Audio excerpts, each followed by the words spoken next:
We are live, and Tom's had a blackout, and PJ's having a dart. So we'll just chill for a sec until everyone comes back online. We're already getting kicked from certain platforms.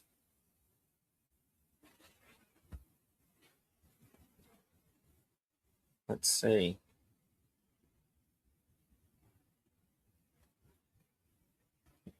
I don't even know where that is. No.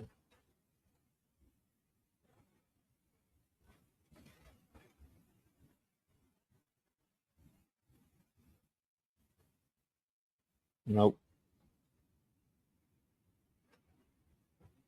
I don't know.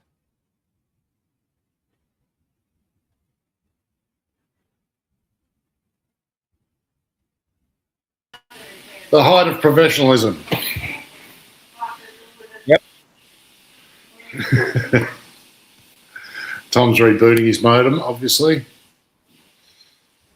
Must have. Yeah.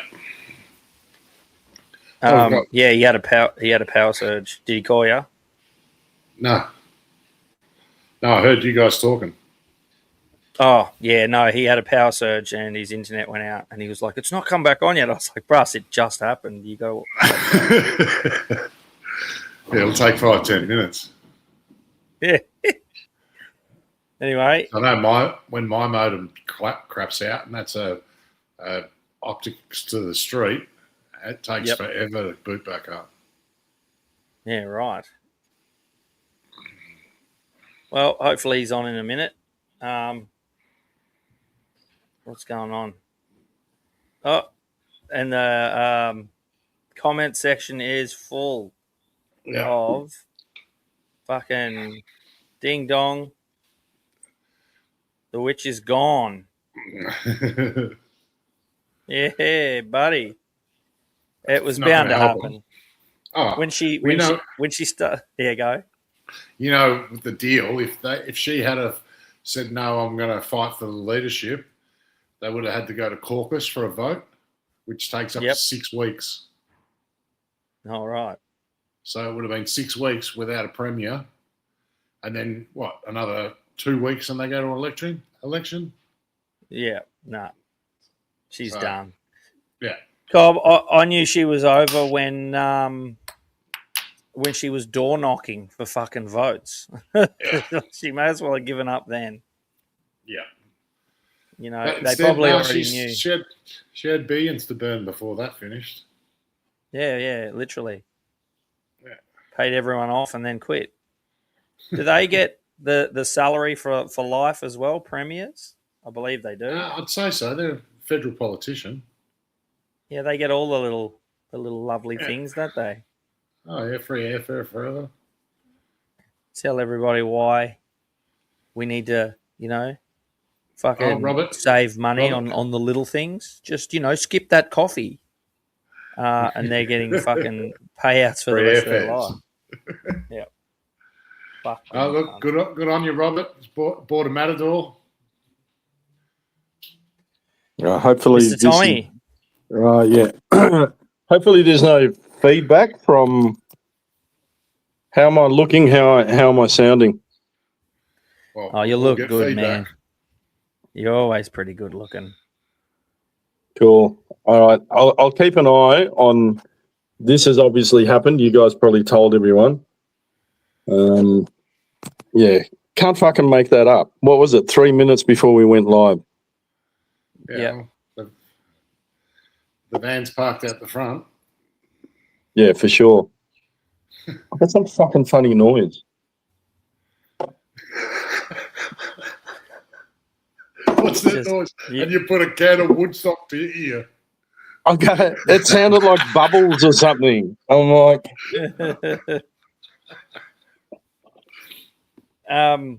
So Tom, it's the headphones. Oh, that was what it was. You sure it wasn't the can? Can you hear that? Yeah. It's like a dial. That's ASIO, man. That's ASIO. You're hacked.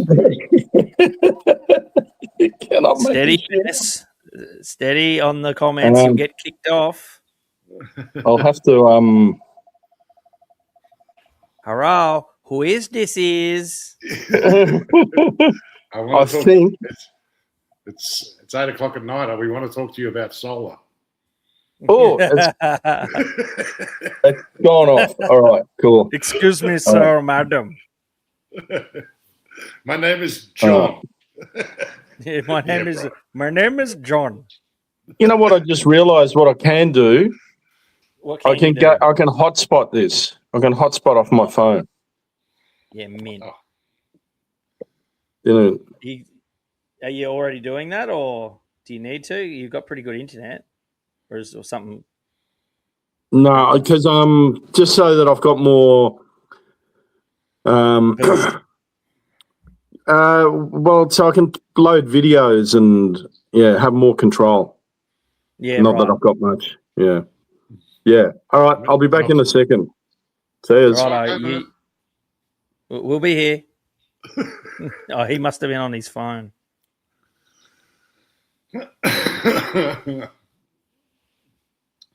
Wow. And then there were two again. Yeah. So you went and seen Odyssey. Were Yes. you was he riveted to your seat? Well, you know what happens if you put me in the dark for 3 hours. Yeah. You passed out. I got a nudge about 2 hours in, I reckon. Did the big Oh no. Oh. Yeah, it's all right. I didn't see it in IMAX. Apparently, if you don't see it in IMAX, it's like watching a movie on an iPad. Oh, really? Yeah, because it was filmed in 70mm. Oh, fuck. So obviously, you need the big screen to get the whole scene. You know what I mean? Jesus. But it was good to look at, and it wasn't a bad movie. No. Helen of Troy was fucking a bit off. What? A bit coloured. Technicolored. Colorized. Theseus was a chick. At least it wasn't Achilles. Who was Achilles? I forget. They didn't skimp on actors. There's a lot of good actors in there. Yeah, that's what I seen. So yeah, it was lots of good actors. It wasn't. It's definitely worth a look. So, Tommy, the witch is gone. Ding dong, the witch is dead. You're not allowed to say the witch is unalive. Yeah. Fucking. Too late for that. Oh, What a. Just on a side note, what a fucking joke that you can't say the word dead on TikTok or any of them other things, but you can say words that exactly mean that. Yeah. Like, what are we doing? We're pretending that you're saying something and everyone knows you're saying dead. Yeah. Or you got to say graped, but everyone says, and then that chick was graped, and you're like, I know what you said, so why not just let people say it? Yeah. Because it's the context of it. It's the new N word. We got a warning on the WTF Facebook page recently that said it will no longer be recommended for people under 18. oh. And I was so that's a massive demographic of what 17 and a half to 18-year-olds. Yeah, Can't watch it. Yeah, that's right. Because people under 16 can't be on the internet anyway.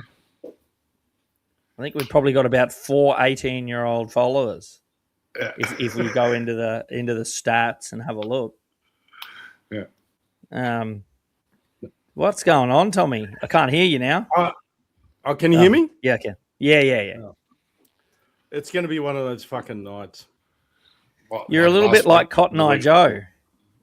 Cotton Eye Joe. You're Cotton Eye Joe. Where did he come from? Where did he go? And we've Here got a comes great Tommy guest on cutting at tonight. you. We got a guest coming. We've got a guest, Uwe Boll, who directed Citizen Vigilante. So Yes. I thought we He's were going to coming get a on. fucking heap of people. We've only got 79, 80. Just climbed to 80. No, we got 100. Mine says over 100. Oh, really? Are you being Yep. serious? I'm proper serious. I don't fucking joke around. I never joke. 1,035, 36, 37, 38. Oh, no, that's the seconds, but they don't. I don't know if you were counting, but we've got over 1,000. Look, it's going up 1 a second in the top corner. Oh, And they're all Costa live. just said power outages in Williamstown, and it's pissing down here. I'll have to catch up with you in person soon, Costa. People He's just betting come in back the from Greece. I want the lowdown on Greece because some of my mates are going, it's really good there, and others are going, nah, it's turned to shit, and they're all Greeks. I want to get the lowdown. Maybe we get you on the podcast, Costa. So yeah, we've got Uwe Boll coming on, and he is going to have a chat to us. Tom wants to play him. This is racist, but I don't think we should. Oh, he's here now. So I'm here. Beautiful. Hi. G'day. G'day. You? You hear me? Yes, we can hear you. Beautiful. Okay, very good. Thanks for having me. So Thank you for Pleasure. coming on the show. yeah. Oh. So yeah.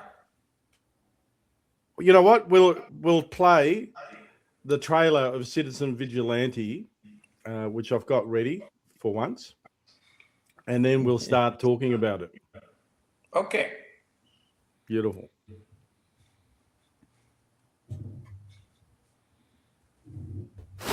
Action.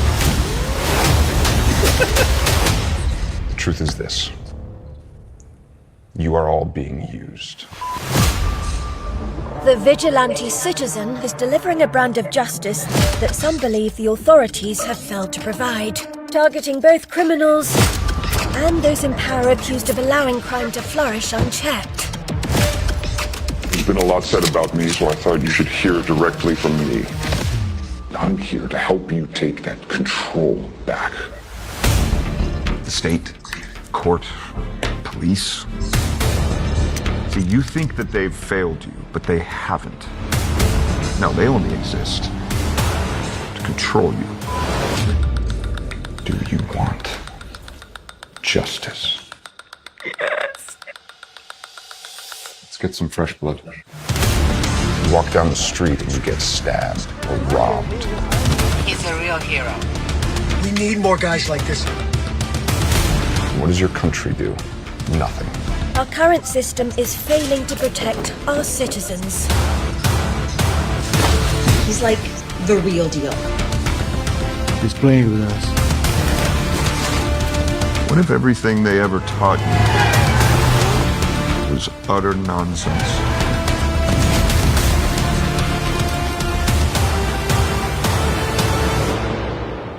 We can change history.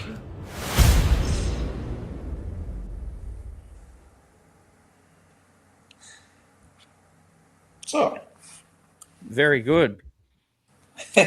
thanks. And soon in Australia also, right? So the releases are Yes. getting prepped, what is very good. And I think you're the first Australian outlet interviewing me. And Quiver, the distributor, they told me already there will be more interviews to follow. Yeah. Oh, perfect. Well, that's the first coup we've ever got. Exclusive on What the Fuck. Yeah. So, yeah, we've got to warn you, we've been shut down a few times, and I was worried that there was something going on today, but we've got a power surge and we've got storms here in Williamstown where I'm at.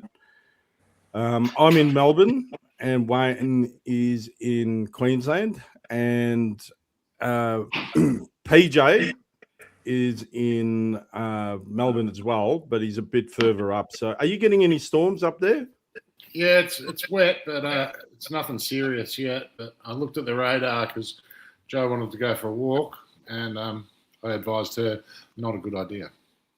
Yeah. Because it's got a team down. We have great Righto. weather here in Germany actually right now, so it's very very nice here. So and not too hot anymore. It was very hot.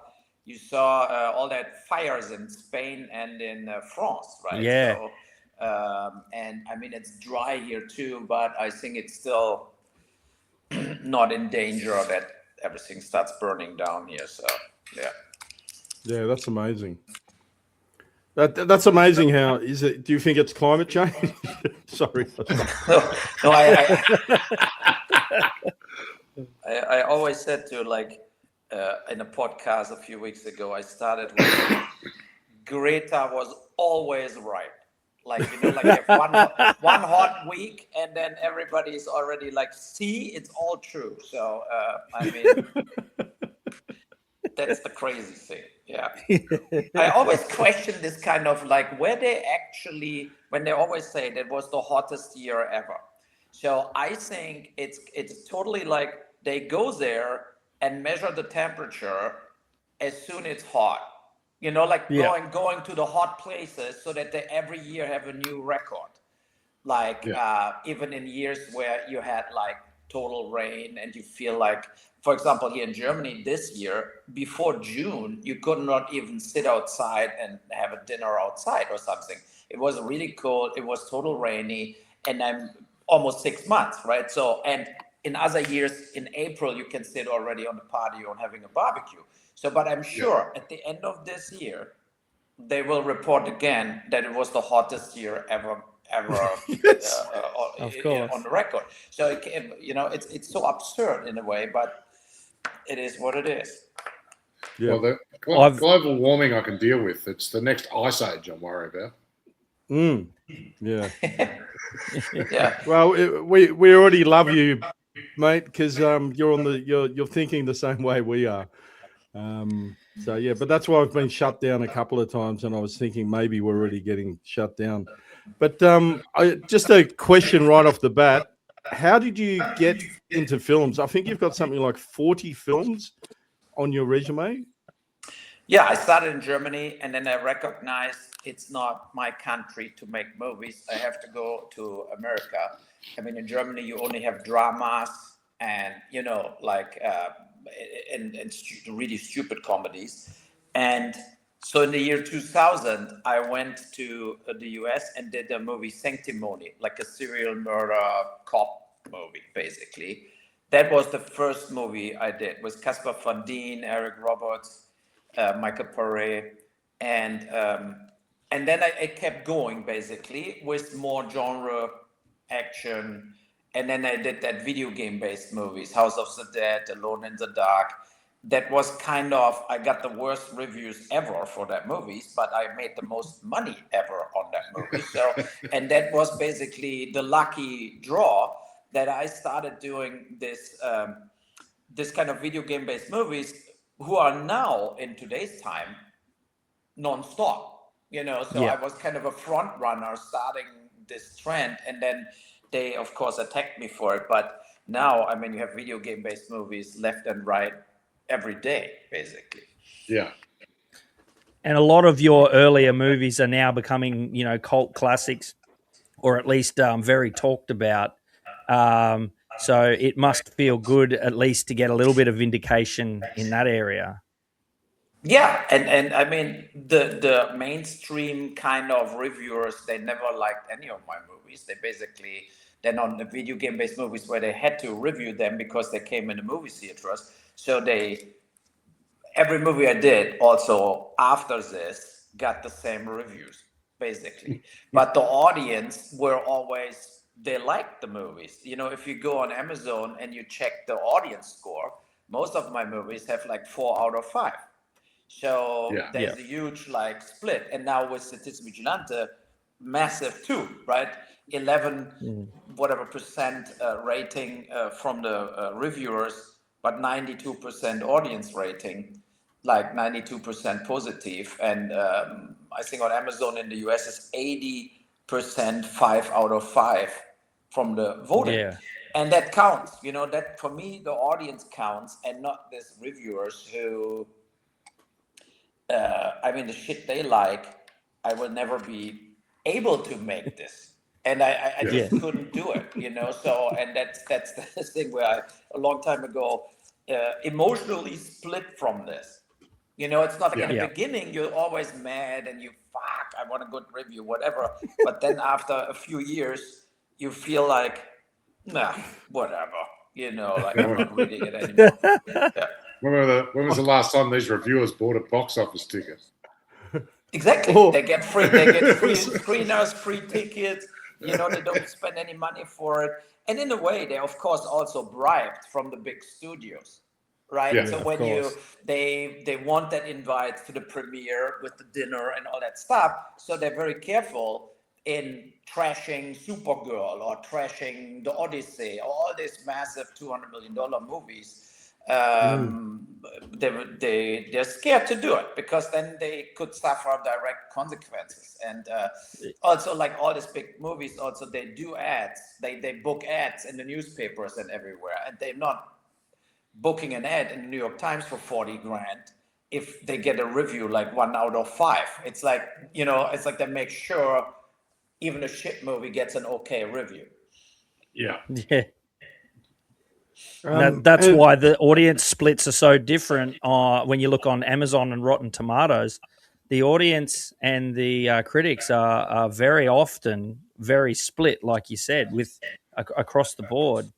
So there's a disconnect. I think the music industry is very similar in that the industry sort of pays off people to play certain music and sort of hide the other stuff.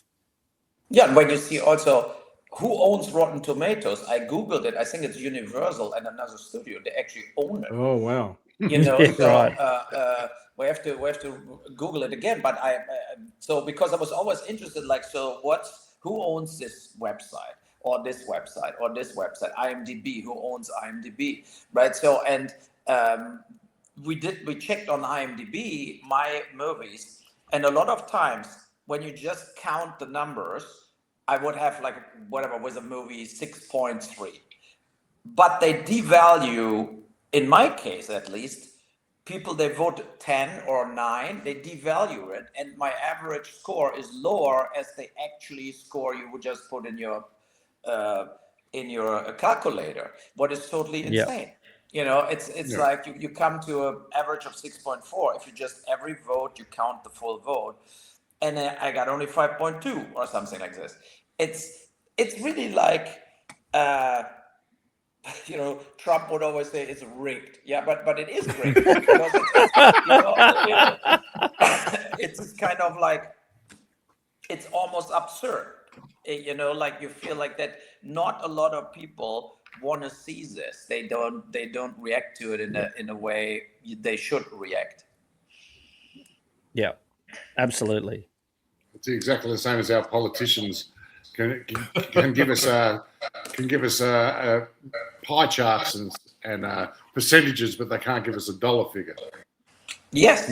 I mean, look at all the political stuff, how they flipped completely out about this Vigilante, all the websites and all this stuff. And yesterday we had that attack, or 2 days ago, at that Christopher Street Day in Berlin, where the guy drove into the crowd. It's not the first time that stuff like this happens. But today, Merz, the chancellor, who's basically doing speech after speech, and basically blames also the people who make jokes about transgender. Right? Oh, wow. So, and it's so totally, it's so off. It's completely fucking bullshit, right? So there is a huge difference between somebody makes a joke about transgender or an Afghanistan Islamistic fundamentalist wants to kill gays. Because that people, they don't have humor and they don't make jokes. They just want to kill them, right? So, and instead of blaming now directly the threat from Islamistic crazy people, they try to divide it up, to cover up their whole migration policies and saying no, the migration is the best thing whatever happened to us. And that's the thing. It's so absurd. Like when you bring all the facts to the table, they completely ignore you. And they just, I had so many podcasts in Germany when I didn't get the rating and whatever. And I had podcasts with people they hated Citizen Vigilante. And they were like, no, it's not true, Uwe. Germans do the same amount of crimes like migrants. And I said, yeah, but Germans are 80% of the population and the migrants 20, and they do the same amount of crimes. I mean, I have all the statistics, right? So, and then it's also, the point is, what crime? You know, if you just have crimes, there is tax evasion, whatever, you know, like car theft. Yep. Yeah, that's a huge difference between stabbing people in the inner city or a gang rape girls in the park at midnight. I mean, it's are different crimes. And these random crimes are the real threat for the normal population. You know, if you cannot stand in the subway anymore without like, okay, maybe that guy tries to push me into the thing, into the ditch, so I have to go far away from the edge and stuff like this. All this stuff is the result out of mass migration out of these countries. Yeah. You know, the Christmas markets are now a fortress in Germany. You know, like when I grew up, there was not one security thing at any fair Christmas market or whatsoever. It was just like completely unknown that somebody could run amok in a Christmas market. And I mean, and to act like that has nothing to do with the migration, that's absurd. That's almost like really like ridiculous. A brain, like, you know, when they always say the right wings are brainwashed by the algorithm, they watch too much, you know, whatever, but they are completely brainwashed. They don't want to have the facts. They completely blind out the reality. What is not like what they don't want to be true, then they're like, they don't want that it's true. And especially with the LGBTQ community, that they work together with all that Islamistic communists and everything, that's like one big group, right? They all went away from, by the way, also like Greta, right? At one point, climate change was kind of, okay, fuck it. Now it's all free Gaza. And then they all started this kind of like, we're all loving now the Islam. Yeah. And, but all these people would get killed. If the Sharia law rules Europe, they are the first guys who are getting just like butchered, and that's it for them. So, and that's the thing that's so absurd. I just don't get that. How, if you're a transgender or gay, how can you be pro-Islam? Like, it makes no sense. No. That's how blinded by their own bullshit they are. Hey, can I delusional.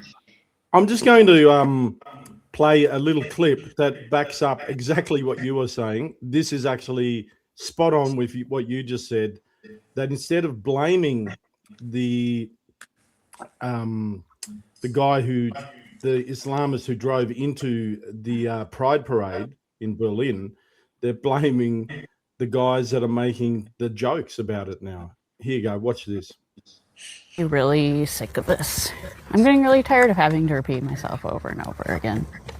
So today, in Berlin, there was an attack.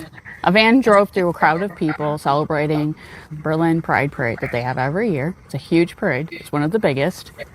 And they injured, I think, at this time I'm making this video, this is subject to change, 17 people, and one person is dead. Okay, so it's a breaking story.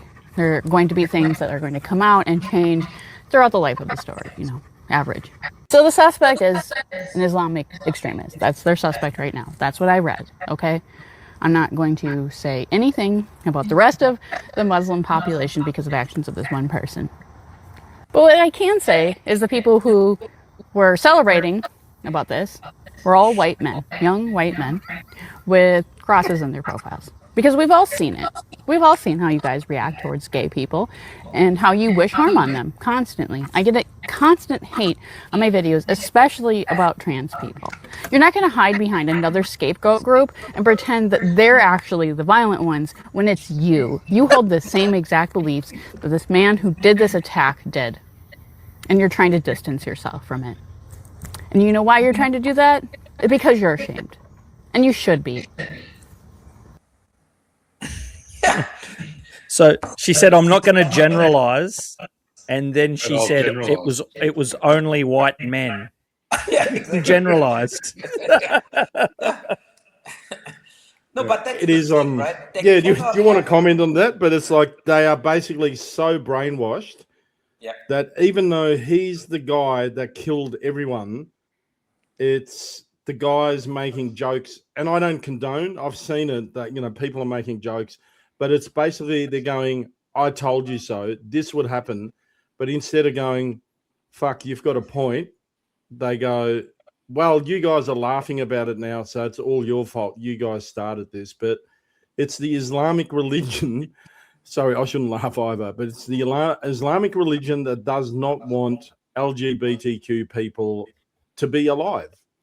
We don't care. We do not care, but you're pushing it down our throat. And now, instead of going, okay, fuck, we were wrong, Islamist religion is a problem, it's your fault. It's the white men, right White wing. Christian. Now you're right. For telling. Yeah. So, Yeah, it crosses on your profile. So it's white Christian males that are the issue that causes Islamic men to drive vans into crowds of gay people.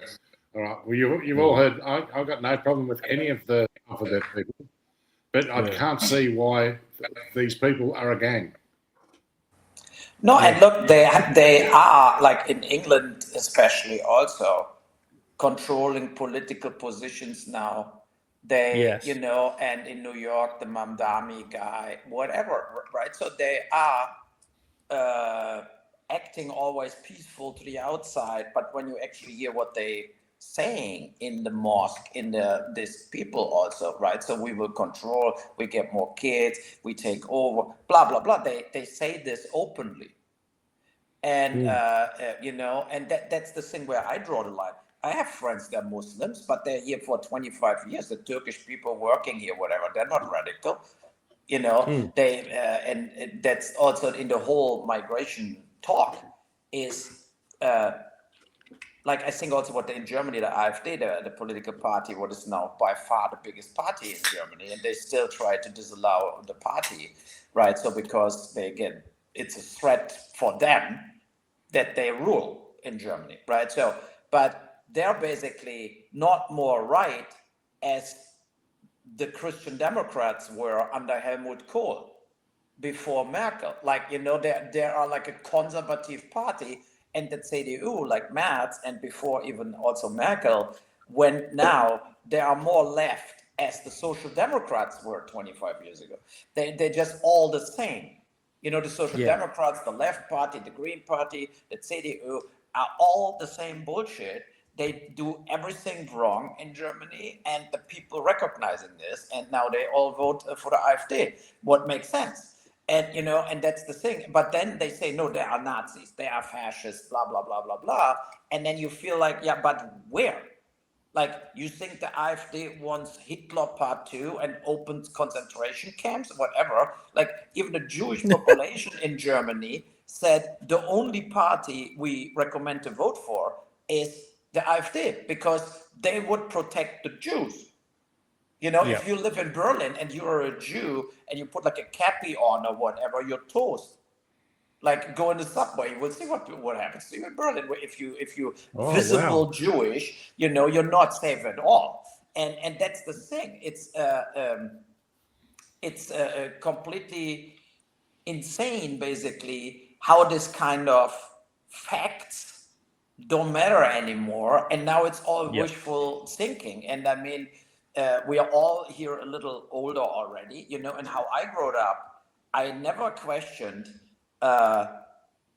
logic. I never questioned, and I think the politicians how I grew up with, even if they were left or right, they were all accepting the facts, but they made different solutions, right? The Social Democrats were a little more like, look, we need the union stronger, blah blah blah, and the other guys were saying, you need the entrepreneurs, you have to help the economy, like that they're creating more jobs. The typical classic, like Marx against capitalism, basically.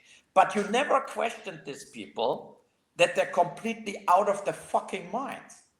You know, and I think that's my problem now, where you listen to this and you feel like, how can you not see this, that what you just said is completely bullshit and has nothing to do with the reality, you know? And I even, when I was the podcasting with the more left-wing media in Germany, I put all the numbers out there, right? So the official numbers, and the official numbers are already a little doctored, you know, like from the police or whatever. They try to doctor it that the right wing looks bad, but there were 1,100 right wing violent crimes last year in Germany, 1,100, but they were like registered, right? So it means, but that was mostly like throwing a stone in the window, having a fight on the street, but not murder. Right, there was like that. There was not a visible right-wing guy murdering somebody or raping somebody. So, but you had 11,000 anti-far left-wing crimes registered. You know, and then you had registered from the migrants 940,000 crimes. Far out. It's 45% of all the crimes are done by migrants. You know, and people not from Germany who came, who are a little longer. So, but that's not the facts. And this is the fact from the fact from the government from now, who doesn't want that. They don't want that. These are the facts, right? But at least the police and the organizations and the courts register it in a okay way. And I mean, how can you not react to this? How can you just sit there and say, we have absolutely no problem, get half Afghanistan shipped here? You know, like where you think like... Yeah, more. Yeah. And that's the thing what drives me completely insane, you know, and you cannot have this kind of situation to let people in who say, look, we're coming here, we will only get social welfare, we never work, our women have to have the burqa on going through inner city, we give a fuck about your laws, and at one point we will just take over and kill you. And they say that, you know, and you're like, they openly say that, good for me. That sounds good for me. Let's continue with it. I mean, more, but please. That's the absurd world we're living in, where you say, you listen to what the guy just said, and they reacting like that girl from the video you play. We've had migration and mass migration in this country for 200 years, and it's worked so well. Ask the Aboriginals. They're pretty happy with the mass migration. The only thing that makes sense to me for the politicians on how they would be able to ignore the facts is if they want to. I don't think it's an accident. I feel like they're ignoring it because I think they want society to be in a bad way so they can push more laws through while people are in chaos. Or I mean, there's no other real reason except for they want it, because there's no way you can see those numbers that you just told us and think, no, that's okay, let's get more. That does not make sense. That doesn't make sense. So there's the only real other thing is they're that stupid that they don't understand, which is also bad, or they want it to happen on purpose for whatever reason. Yeah. No, but that's the thing. What is the biggest crisis in my brain, right? The biggest crisis in my brain is this kind of what drives them to do this. You know, like if you have an individual person, you could say, look, he gets money from somebody and he's just whatever, following orders, right? So, but how can you, with the same information, like what I have, what everybody had, who can just Google shit, is how, with the same information, you come to the following conclusion: there is no problem, and let's have more. And you know, and we're going bankrupt on this. We have 5 million people now in Germany, like just on social welfare, making like $2,000 a month, and then getting free healthcare, free schools for the kids. Then they have 6 kids getting 6 times $300 more for the kids. You know, like, and Germans the average German make $4,000 full working every year, every month. So, and then the average worker who is a carpenter or whatever, plumber, he feels like, okay, so I work my ass off and get in the very end, the end of the month, basically $200-300 more as these other guys who do nothing. Yeah. You know, and then they tell the retirement age has to go higher. All of this happened in Germany last year already, right? So where they're like, okay, you have to work longer, you can't, you know, like to get your pension and all this shit. And the people are not reacting to it. You know, I mean, to not see that, of course, they have to work longer, they have to pay higher taxes, because we're shipping our money outside of Germany or whatever, like or inside to migrants. We helping the whole world, giving NGOs. When we just Germany just wired, I think 450 million to Gaza, like all this shit. Where you think like, why we do this?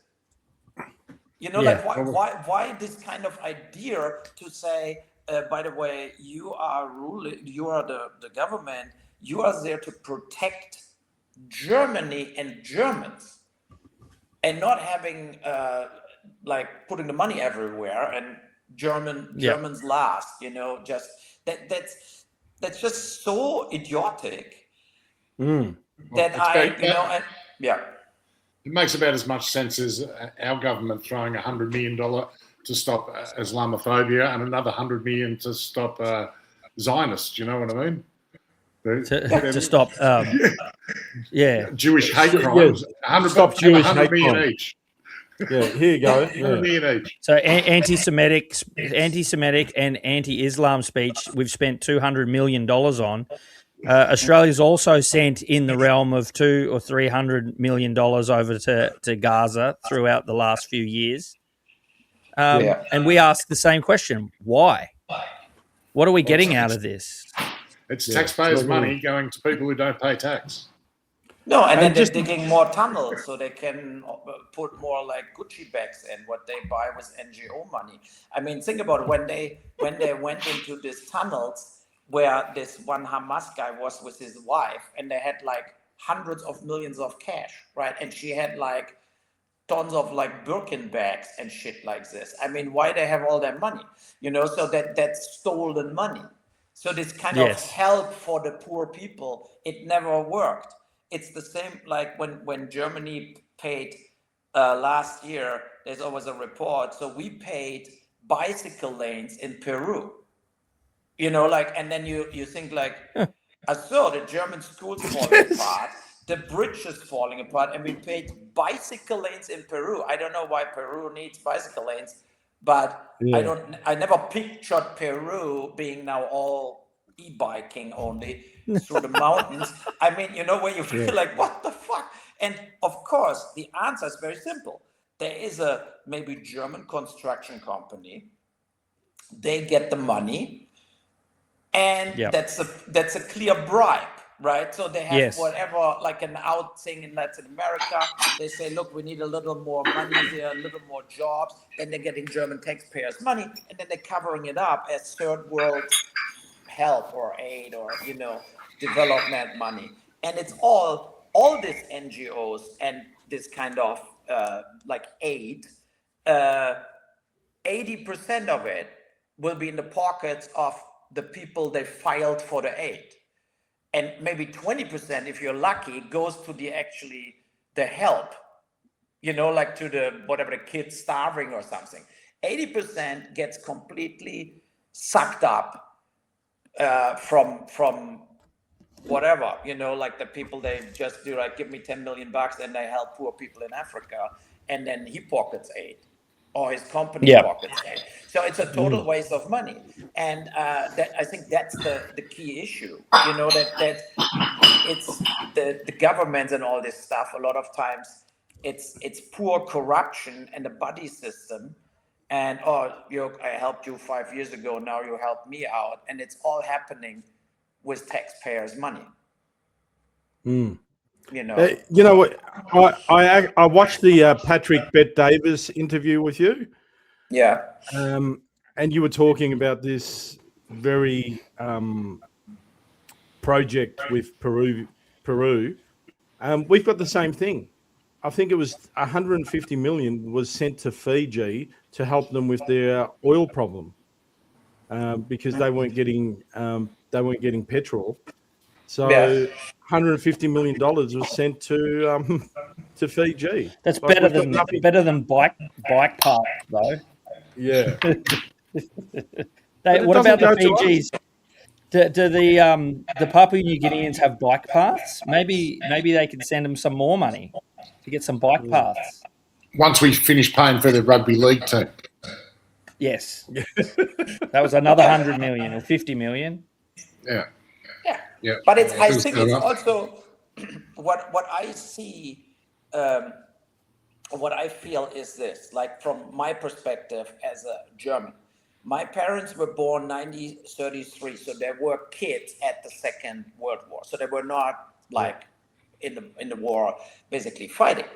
And my grandfathers were both in the war in Russia at the front and came back like 2 years after the war, like in an, of course, catastrophic shape and horrible, like starved out and all that stuff.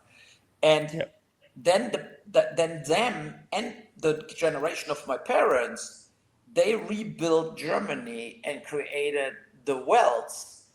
Like not my parents, we were never rich or something, but they created all together this kind of the German industry back and made Germany the European #1 country. So, but now the people born, and I respect this, I'm born 65, so I'm only 20 years after the Second World War born, and I saw all that development when I grew up, so, and I think, but now basically the generation of my children or the children born in the year 1990, 2000, they think everything is whatever God-given, it will be there. My Frappuccino will be there no matter what happens. My life with the iPhone will be there no matter what happens. We cannot get poor again. We cannot, and they lost track. I think they're also driven only by moral, not anymore by like you have to work hard, you have to make some money, you have to survive. My parents was crystal clear that if I don't make it myself, there is no parachute. When I see now the generation, they think like, whatever, I'm 18, buy me a car. I had a VW Beetle I bought for $600 myself and had to repair it the whole time, and worked to make any money. And I think that's the main issue. That's that main issue also of that pink-haired girl we saw, that they think their lifestyle is guaranteed. And if they don't make it themselves, then the government or somebody else just have to give it to them. So they think also we should give it to the poor people from Africa. We should give it to the refugees from any country. We should have open borders and nothing will happen to us. And they're not aware, like, there will be things happening to us. If we continue that route, we go down the drain together with everybody else. Yeah, it's the old saying that, hard men bring good times and soft men bring hard times.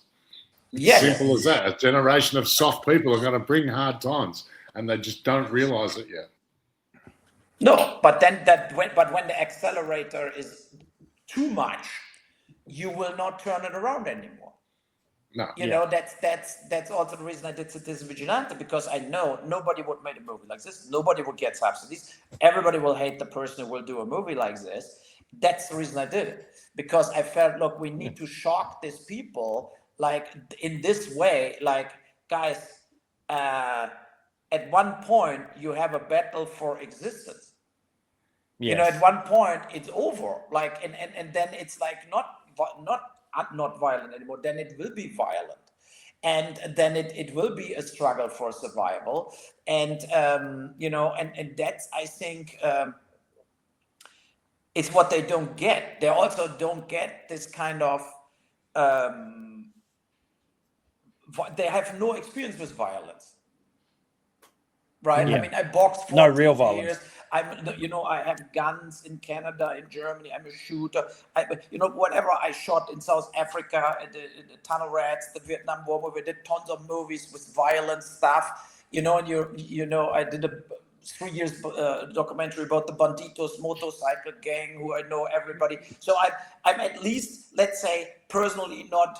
I was in dangerous situations. I had fights, whatever. So, but a lot of people, they never experienced anything like this. They're pampered the whole time and they have no fucking clue from nothing. And that's a huge problem too. If you talk to people, and then they're totally, of course, completely, let's say, when violence happens, they're completely stunned. They are like, whatever, total victims. And how many videos you watch where kids get bullied from migrants, right? Where the migrants, they hit them in the face and they don't even defending themselves. They're not like, there's no answer to it because they're totally overwhelmed by fear and and then they're just victims.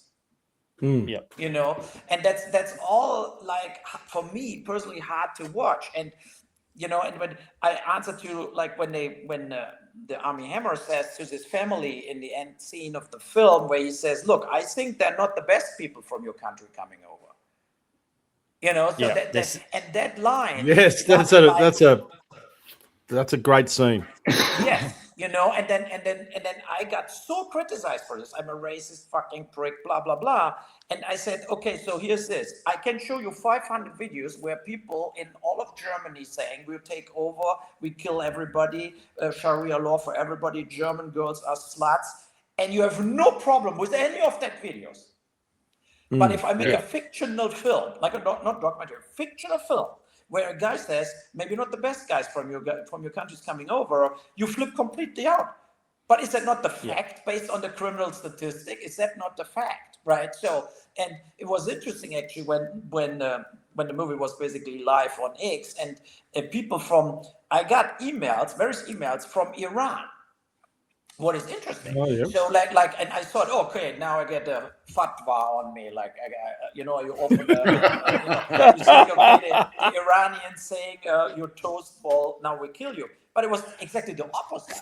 And they were not Iranian opposition people. They were Iranian, like, mullah people, like they are now in kind of the government of Iran. And they said, yes, it's a great movie, and we agree, we would kill everybody of them. No. Yeah. They would, and they said, like, if here somebody rapes a woman, like 8 guys rape a woman, they're dead the next day. And that's also a thing, I think, what all this woke left people don't get is real, like, in that Muslim countries and radical, like hardliner countries, they would never let this shit happen. What happens in our cities, like when a guy flips out and drives into a crowd, whatever that guy would be, the head would be chopped off. But it would be like, okay, death penalty, that's it. So, and that's the thing. It's like, also, the people have no experience on the bigger side, political side, that they don't even, these people who are in Western Europe and so on, they don't have any support in their home countries. There are the worst people who came over. Yeah. And of course they lied with everything. They said, I'm a political refugee, total bullshit. There's this 1 out of 1,000 is maybe a real political refugee out of a country. They're all coming because they know they have a better life in Europe and can do whatever the fuck they want and get money for free.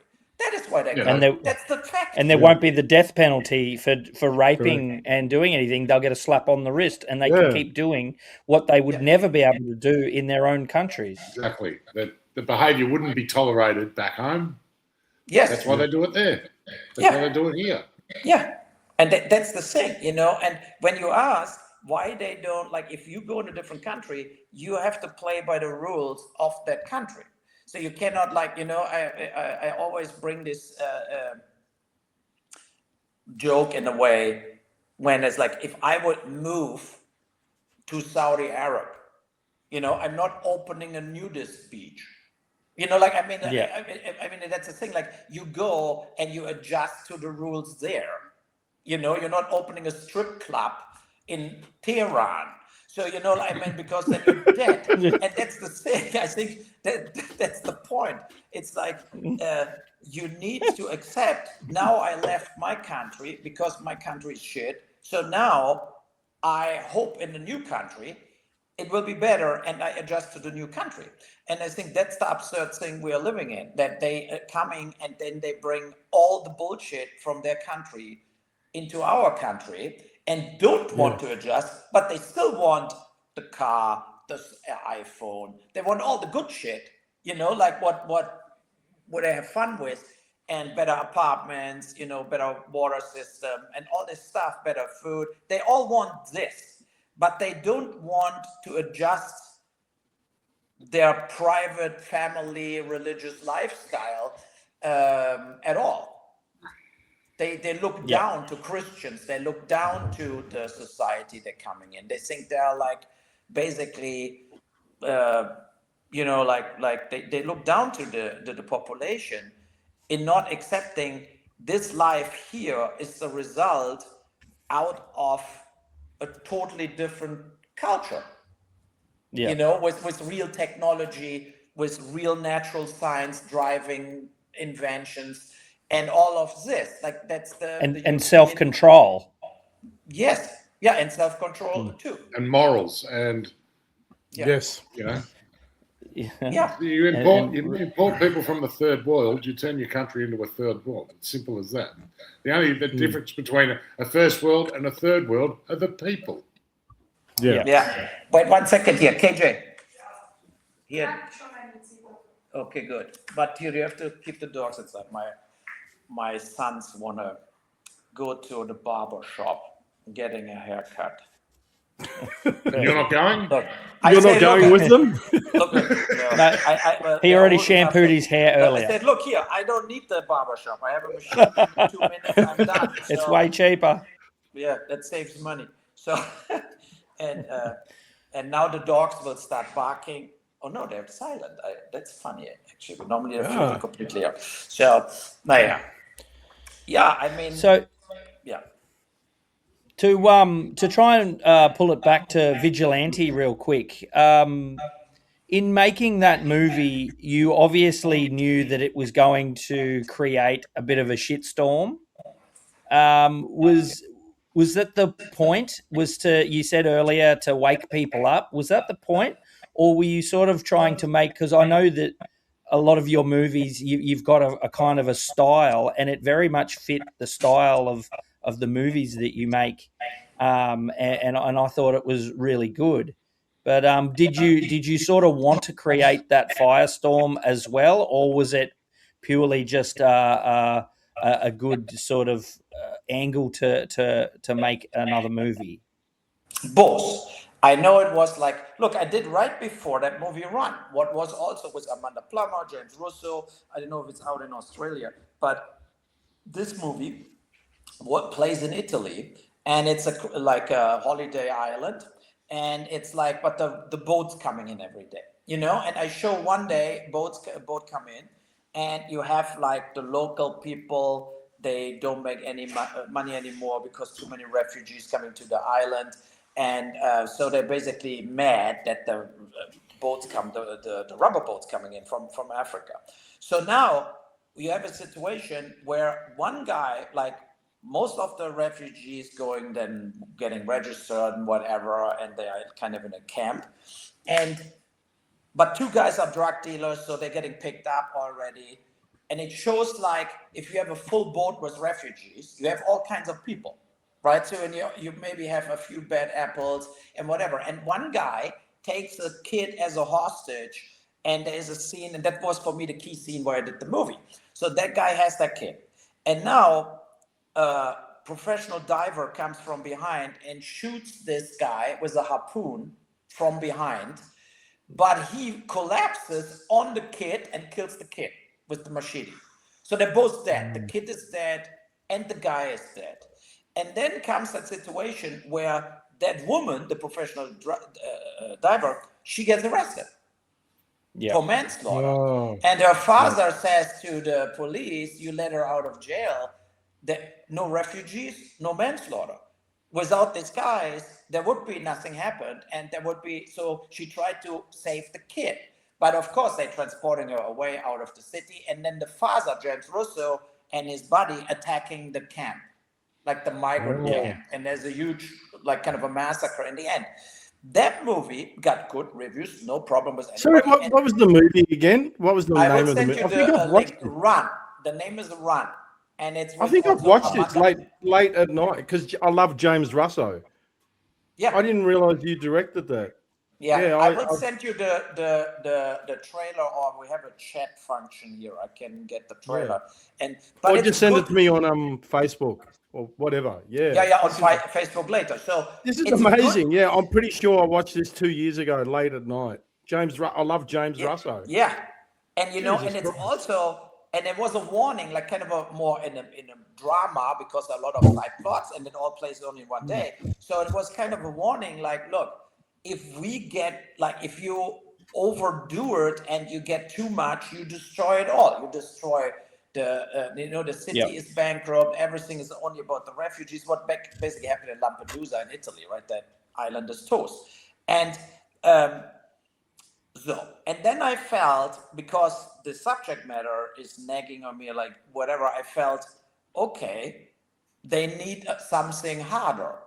They need something, like, so blunt that the last person wakes up and gets it.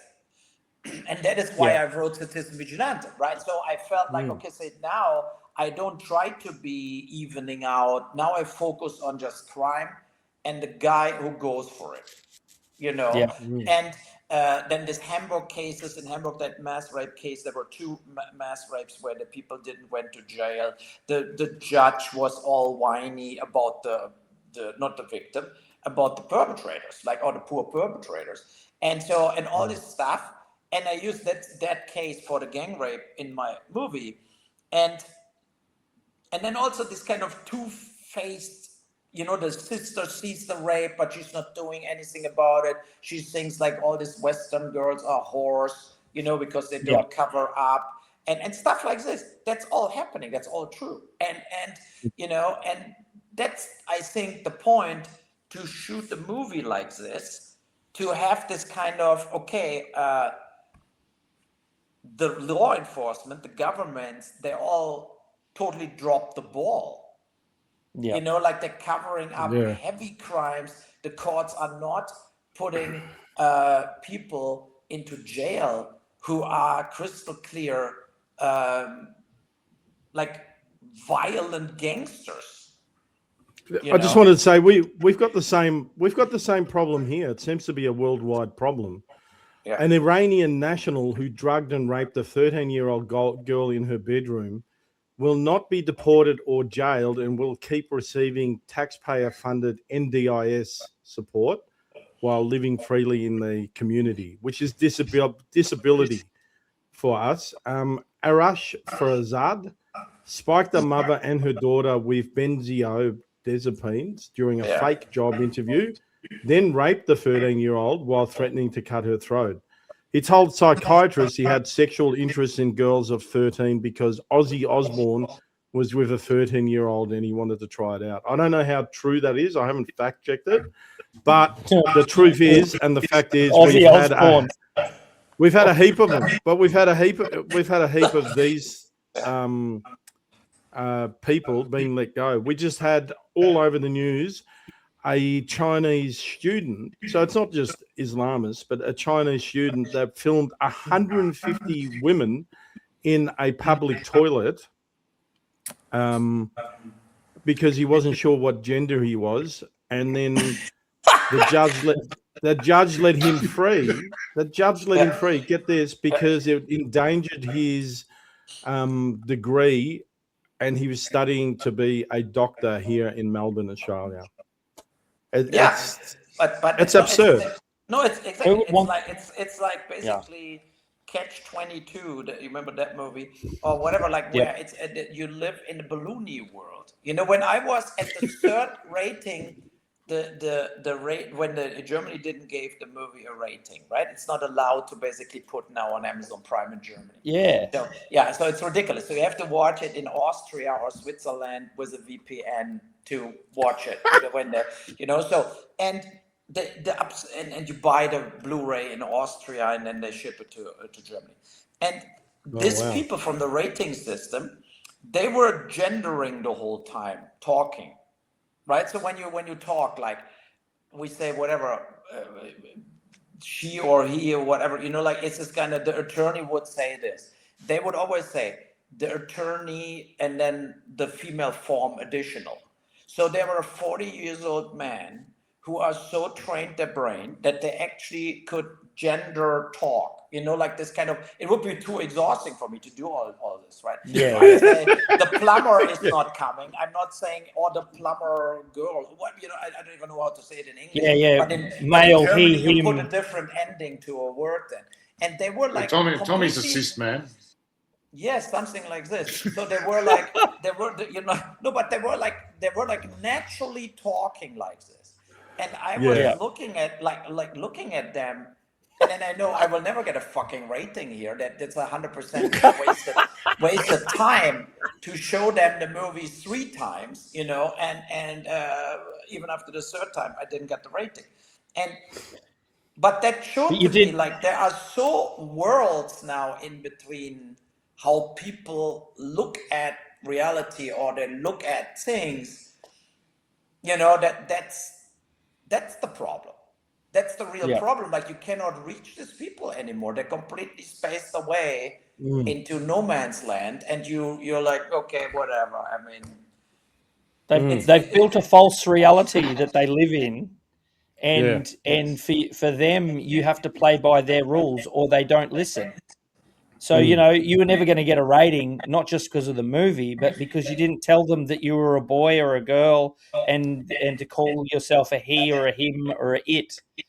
So you weren't playing their rules from the start. So they didn't want to know you.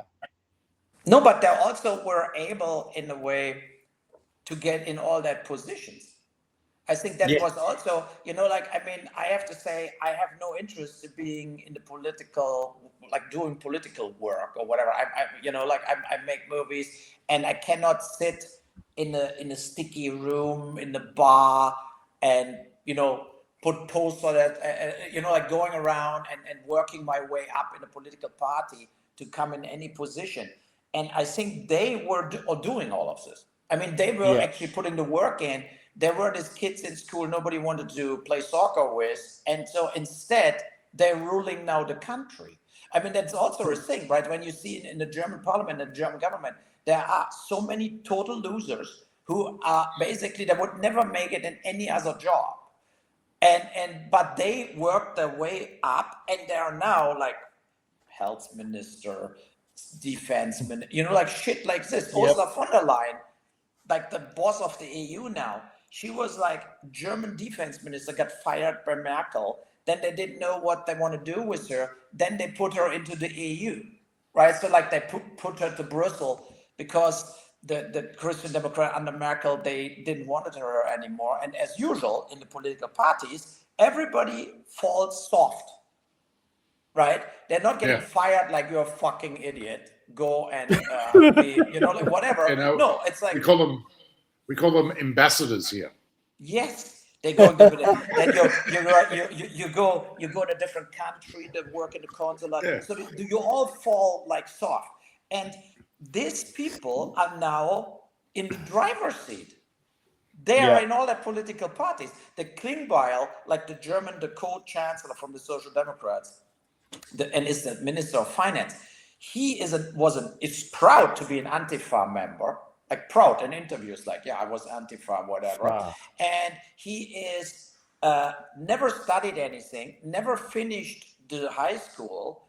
So he has no qualification to be a finance minister, Like he's just basically completely unusable, and you see that in, of course, all the interviews when then experts ask him about something, whatever. If you tell him what happens when the interest rate goes up 0.25%, he has no fucking clue what they're talking about. So it's like, no, but that's the truth, right? So but these are he's the boss of like 28,000 people working for him, but he has himself no clue about the economy, and of course makes one shitty decision after the other.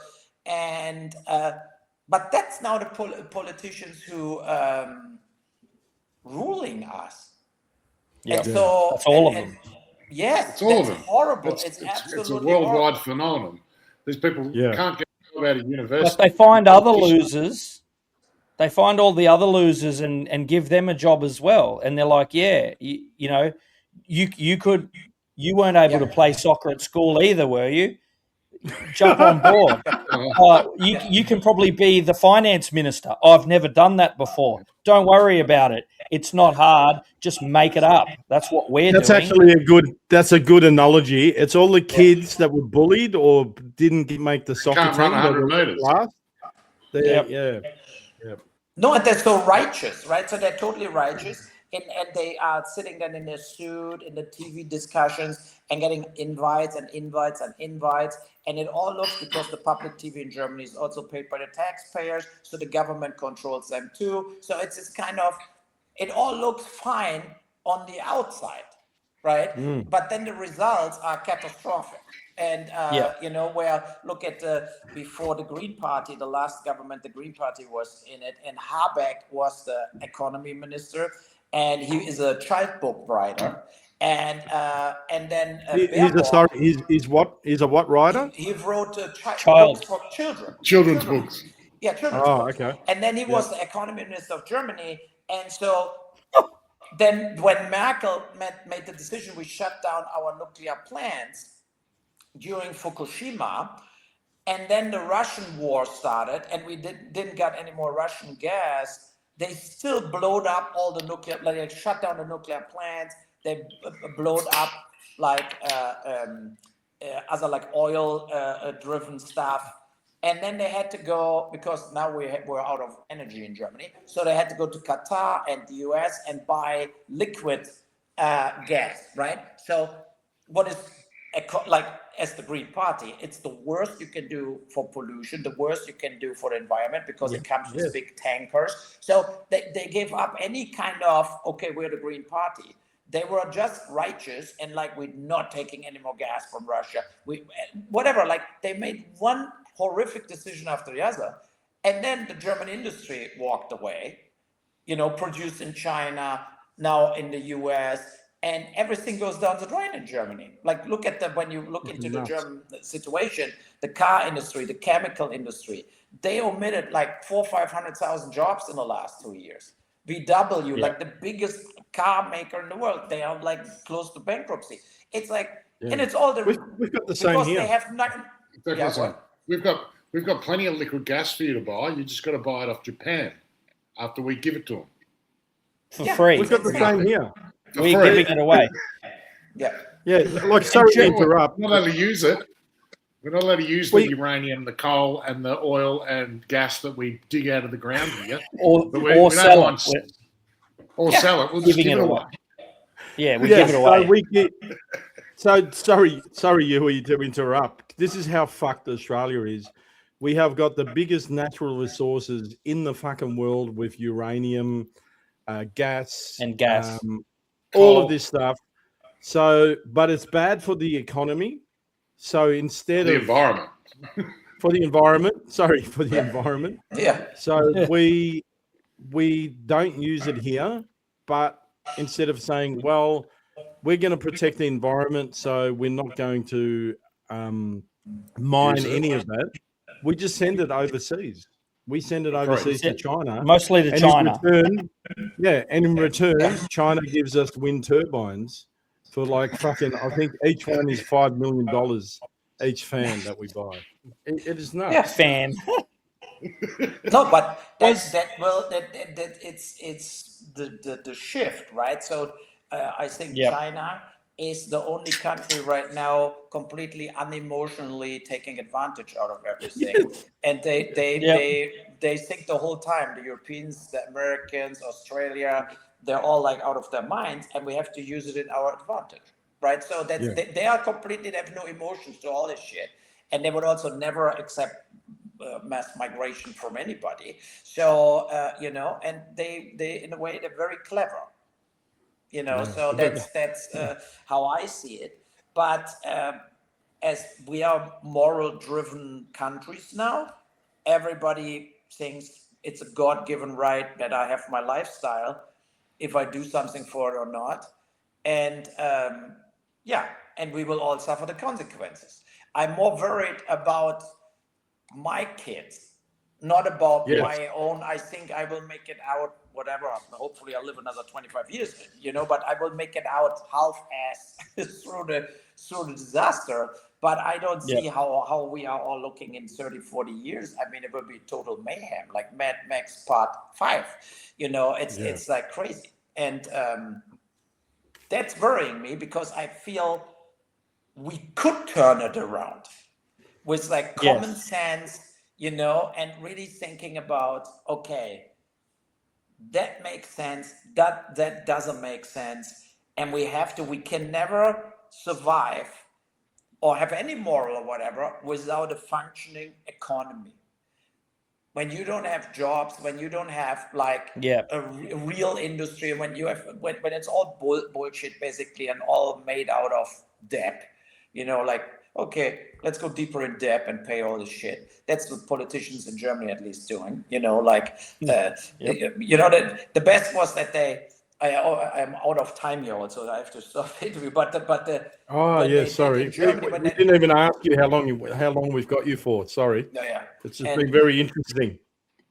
No, they did, like in Germany, they had a cap on the debt. And then when the new government came, they said, look, we do 1 trillion, but it's not debt. It's an investment in the future, right? So, and then they said, because of the Ukraine war, we have to invest more in the government. We have to, in the military, we have to invest more, blah, blah, blah.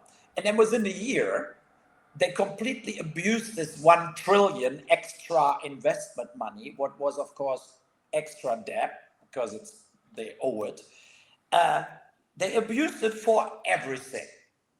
Like for everything. They don't use it for the infrastructure. They don't use it for the military. They 80% went in all the holes they had to fill. And the big hole was, of course, we spend 100 billion a year for the migrants. That's the reality. It's like when you're really adding the costs up, it's like you're on 100 billion a year in Germany, spending on people that don't work. They bring the inner security danger. They bring nothing to the economy. They will not pay our pensions, how they always say. That's all total bullshit. And, that's the thing. And the only country in Europe, I have to say that in the very end, the only country in Europe, what counts the cost of migrants, like the real cost, is Holland, Netherlands. And they put a list out last week, and they're coming in, like if some person from Scandinavia goes to Holland and works, they make 200,000 profit on that person within 3 years. All the people from Africa, Middle East, around 500,000 loss within 3 years against the economy per person, right? Not per family, per person. 500,000 within 3 years in cost, because they are counting it correct. They don't do only like, okay, they get $2,500 a month. No, they collecting the school costs, public transport, free books in school, free health care, apartments, furniture, all this shit. What they're getting as package, right? They're coming with a suitcase, so now they're getting an apartment, but they don't get an apartment without furniture. They buy. There are companies, they're making money bringing the furniture in this apartment. So the Dutch are the only ones who put that numbers together, and it's horrible for every other European country because they don't want that number out there. Nice. They accounting. They have so many different pots where they hide the real costs of 5 million people in the country living on us. They try everything to hide it. Yeah. 80% of taxpayers' money go to people that don't pay tax. Yeah. Yes, but when I file my taxes, they're coming every year. Or you try to write down these 2 dinners, and it was a private dinner, so we took the $700 out of your like shit like this every year. They penny pinch on every dollar you pay in taxes, and try to get every year more for your when you own your house. The taxes on your house go up every year. The same shit. My health care goes up at least 10% a year more costs for health care. But why? And then you go to the hospital and you have like 50 fucking guys in front of you who all bring nothing to the table but go for every shit to the hospital. Like stuff like this. I mean, that's the fact. Yeah. And I mean, sorry, there is nothing positive about this. No, you're singing the same song that we're singing here in Australia, and I guarantee it's happening in a lot of other places too. We're seeing it on the news. We're seeing it everywhere. It's happening everywhere at the same time. Yeah, I agree. Yeah, it was a pleasure. Can I just ask you, have you got time for 5 minutes? I wanted to ask you 2 questions before you go. Okay. Speak quickly. Yeah, Elon Musk, how did that happen? Like, he just started promoting Citizen Vigilante. Did he get in contact with you, or has he been in contact with you? No, so what happened was, I think he saw the trailer on X or whatever and liked it. Then he sent a direct message to to Gary Otto, my US podcast partner from Uwe Boll Raw, and Gary WhatsApped me and said, "We got a message from Elon Musk," and I told him, "Yeah, the parody account, right?" I mean, I was like not really thinking it's actually Elon Musk. Send him a message. But then it turned out it was Elon Musk. And then he asked, like, okay, so he said, that was basically, I think he said, "I like the film. Can I show this?" Right? So, and then I had to call Quiver, the distributor, and said, "Look, I think Elon Musk wants to screen the movie for free on X." And then we had we said basically, yeah, but not like the whole time, like whatever, like you can screen it for a day or something, like just to put the movie out, because a lot of countries, including Germany, was like not showing it. So, and then we said, okay, you can do it for 48 hours. And then he did it for 48 hours. But I never talked to him, and I never, it was just this direct message to X. Yeah. Yeah. Okay. Second question. Thank you so much. And the last question is, Wayne and I, no, we said 2 questions. Yeah. The second last question is, Wayne and I were talking about, because we've both watched the movie, and there's 2 scenes in the movie where we're like, he's lost us a little bit, but we were talking about it, so you put it in our brain. Because there's 2 things that we did. We thought he's an anti-hero, but he did 2 things that are terrible. First of all, he drives at the car, and it's an innocent person that got killed. The cops, he's got a kill room, and he kills the cops. I have to admit, I was sort of okay with that because of COVID. I was like, well, you fuckers basically became Stasi, but we were like, well. But I see the point that you're trying to make. And now, having talked to you and having listened to the Patrick Bet-Davis interview, I believe, and tell me if I'm wrong, but you're actually saying, okay, people want to take it into their own hands, but it's actually not okay if you put it in their own hands, because they can just start killing random people. Yes. I think yes. Yes, no, you're totally right, because it's like the Yeah. thing, like when you had the Henry Novak case, right, and then they burned down whatever a house with migrants. Yep.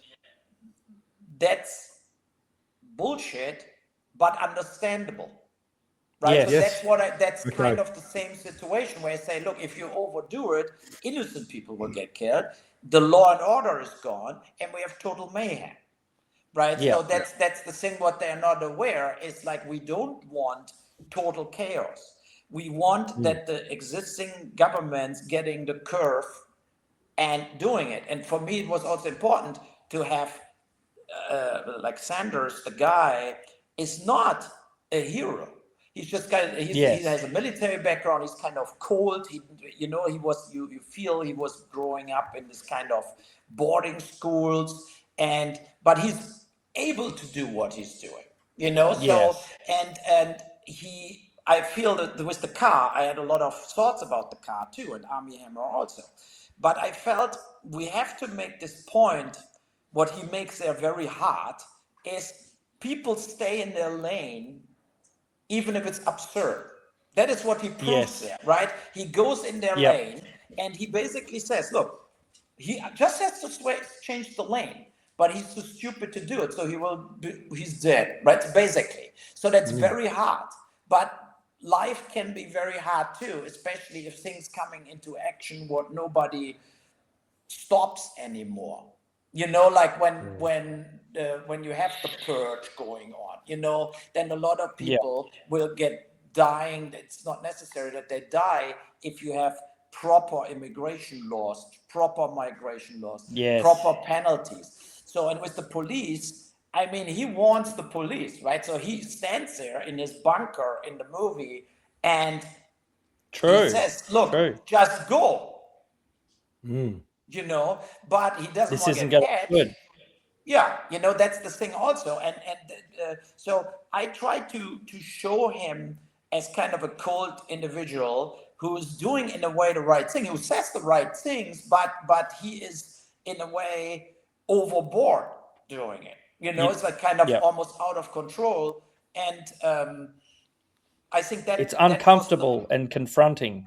Yes, that was the plan. I mean, in my Rampage movies, the Bill Williamson guy, he kills, of course, way more people as Armie Hammer in Citizen Vigilante, and he kills tons of innocent people. And there was this trilogy. It was kind of an extreme I put out years ago, where you had the feeling, because everything what he says is true. Like Bill Williams, I don't know if you watched the Rampage thing, but but we're going to. Yeah, everything what he says is true, but the things he's doing are like absolutely ruthless and so and cynical, right? And but that's the thing. But I think what Armie Hammer, like the Sanders guy in Citizen Vigilante, he really puts it in front of everybody that there is an absurd system now what went away from any form of reality and reality checks. And we need a correction. We cannot, let's say, continue this way without that we will get wiped out. Like we will lose everything we build it. I don't want that. I want to live in peace. And I want to live secure without being like nervous if I'm at a railway station, or nervous walking in the fair, or that somebody could stab me from behind and stuff like this. I don't want that. And I don't, I want to reverse with this kind of, in general, with this kind of policies. Yeah. Awesome. Yeah, awesome. Well, I think you achieved that. I think you achieved that in this movie, and especially after having a chat with you, it's very clear, and I really enjoyed it. So I'm probably going to watch it again, to be honest. Very good. Oh, especially when you have to pay it. Just by the way, I watched it for free on YouTube. watch it for free, but I'm buying it so that the money ends up going when to it comes you. up. No, that's fair. And a lot of people Yeah. did that. You know, I'm very happy Oh. that we went after the mask thing to #1 in America on Amazon Prime and, you know, like on Apple, that we were like really getting money back so that I will not lose the money with that movie. And I hope I can get a little money back for my Run movie because it didn't make money. So, you know, that's the thing. But it's also funny when people in the internet said, oh, you make so much money with movie. No, it was not a big theatrical release. It was just online.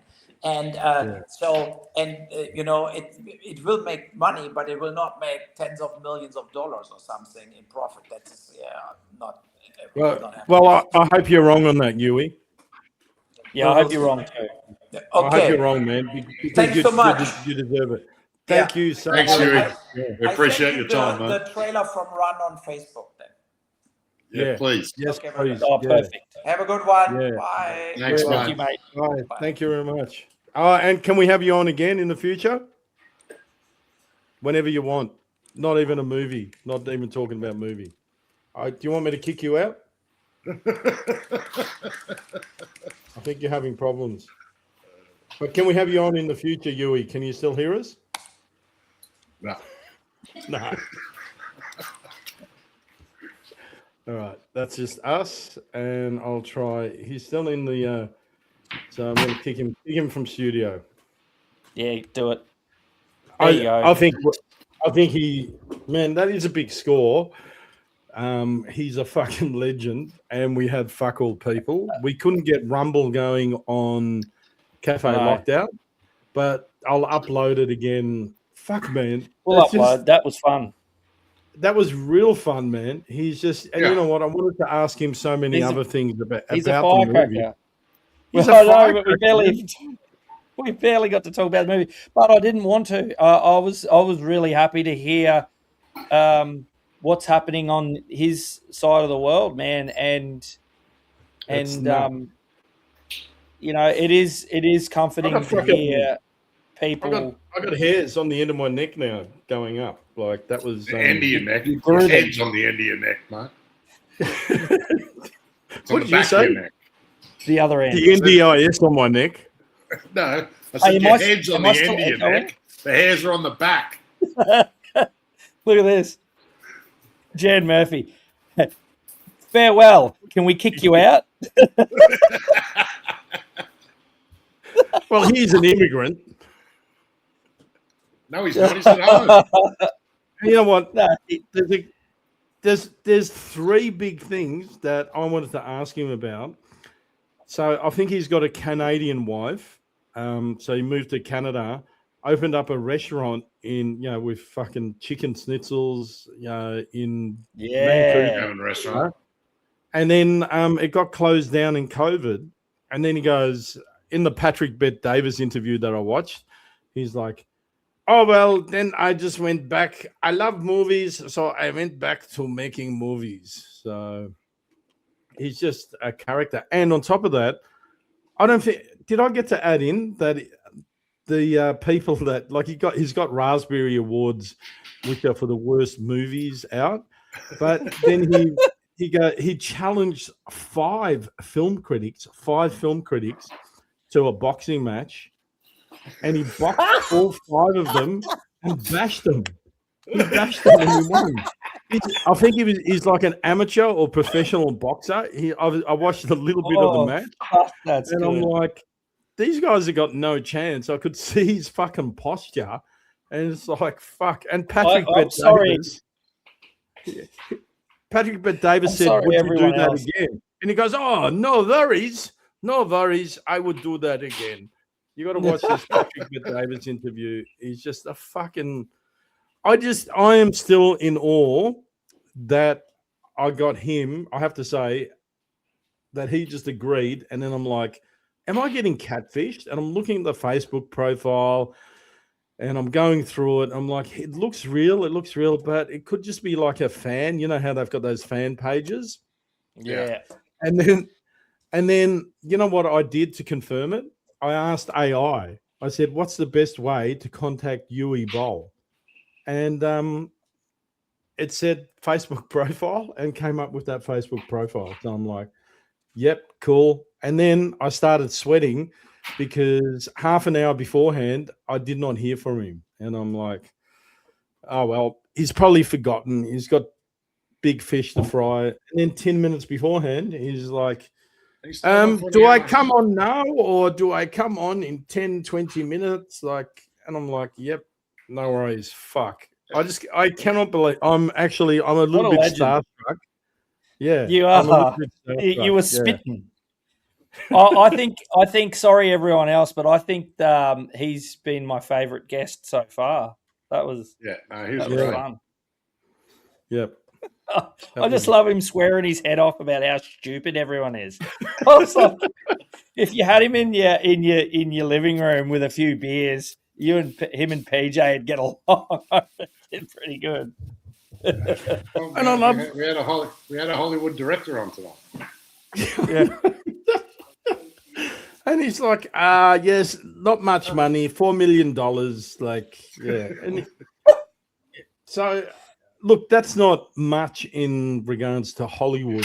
You know, it'll be $40 million for sure. Hollywood Productions.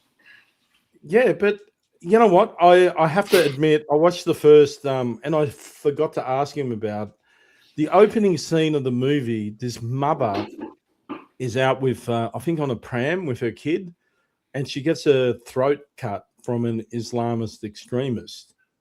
And I wanted to ask him, because that actually happened in Mannheim about a year or two ago, which is in Germany, where this guy just started fucking slashing people in like a court sort of food area, like there was a band. And the cops ran in. This German guy held the guy down. And the cop, obviously he didn't realize what was going on. He pushed the German guy off. And the Islamist got up and then slashed the guy 3 times in the back of the neck. Yeah, he slashed the cop. So the cop. Yep. So, I saw it too. The guy jumps on this dude and holds him down so that he stops stabbing random people. The cop runs over and kicks the guy off him and says, "Leave him alone," and starts arresting that guy. And then the extremist jumps up and starts stabbing the cop. Yeah. Like, fuck, man. You couldn't. I just want to say something. You know how we had, I think it was in Birmingham, and so I want to give benefit of the doubt to that female copper that grabbed the guy that was getting bashed by the. Yeah. You know, he was getting bashed by the. She thought he was in Islam as well. Fair enough. Yeah, fuck it, the black people. Black people, right? So she got him, and a lot of people have said, well, you know, he was easy prey because he wasn't going to fight back because he's the white guy and knows that, you know, he should not fight against the white copper. So maybe in the heat of the thing, maybe let's give benefit to the female copper, and she just rushed in and just saw what she saw, which was the same thing with this male burly. He's a big guy, big copper. He thrown the guy off. Yeah, he thought he's breaking up a fight. And then the Islamist, I don't give a fuck, Islamist radical fucking stabs this copper in the back of the neck. Yeah. Yeah. Anyway. So I'm like, it's not easy. It's not easy. You can't just fucking assign blame to people with not being in their shoes, yeah? Yeah. No. Especially if they're sandals. And I'm very, very happy you didn't play him Is This Racist? Yeah, I'm so happy. So you're upset, aren't you? I'm going to play the intro. Decision. No, we do Is This Racist first because I rearranged it and it's actually him right at the start. All right, let's go then. Go on then. Let's be racist. I mean, let's see if this is racist. But, Bob, I want to use that situation for something else also. Because you know there are all that rumors out that my movies are financed with Nazi gold. And what should I say? It's true. But somebody must do something with the money. Do you know that my father died in Auschwitz? My grandpa died also in Auschwitz. He fell from a watchtower. Alright, okay, take her away. So. Take her away.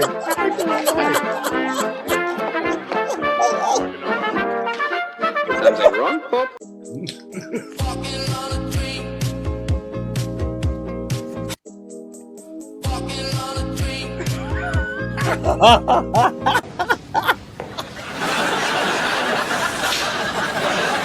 You recognise him? Yes, I think so. Right, touch the man you think did it. I think it was him. You don't think it could be anyone else, do you? Well, Look, darling, I think you need a bit of a lie down. All right, we'll have a look in another couple of minutes. Let's have another little look and see if we can find the man who did it. Okay? right.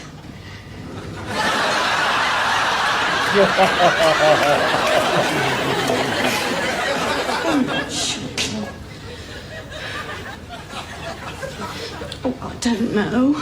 They all look a bit shifty to me.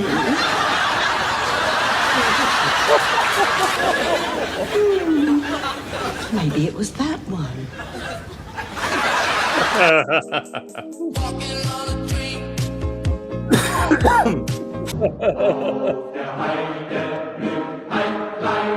Wonder how that would have gone down with him.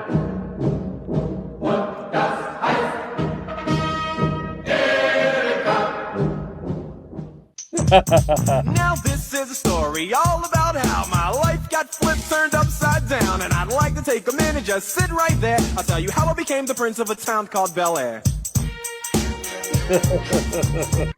Of no air.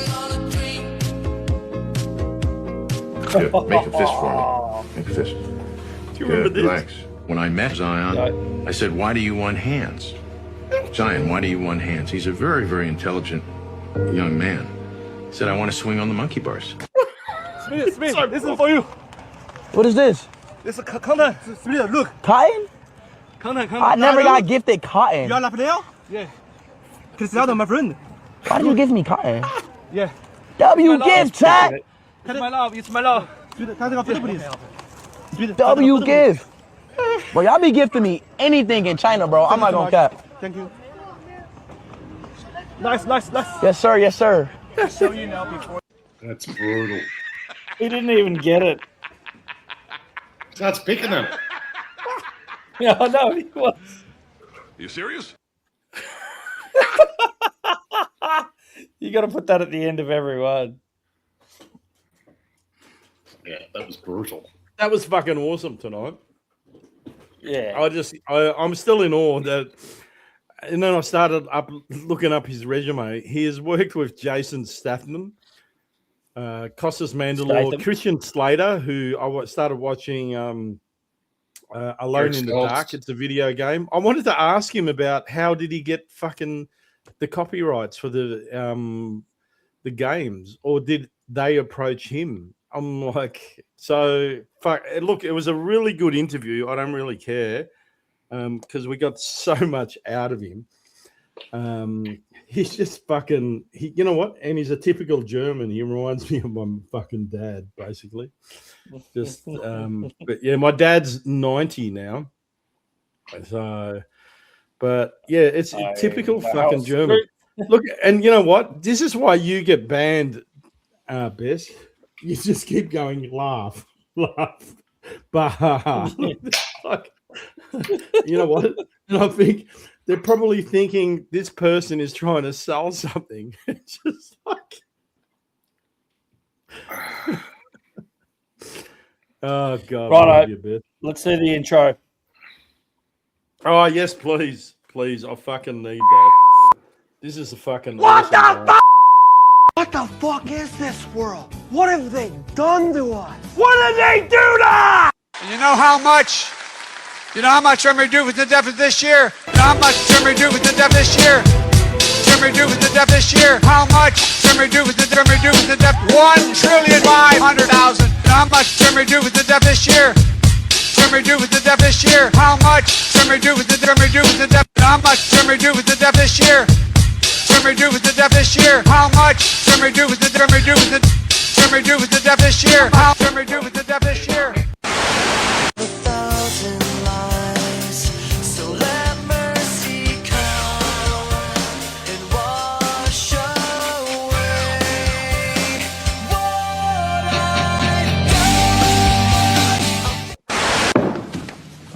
Oh, I'm sorry, you're too late. Gave you plenty of warnings about time. You failed. Sorry. Excuse me, do you know who I am? I have absolutely no idea. Good.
California. That's where the world's first ever fully autonomous AI-powered restaurant has opened, complete with burger flipping bots. This automated grill gives the meat its sizzle.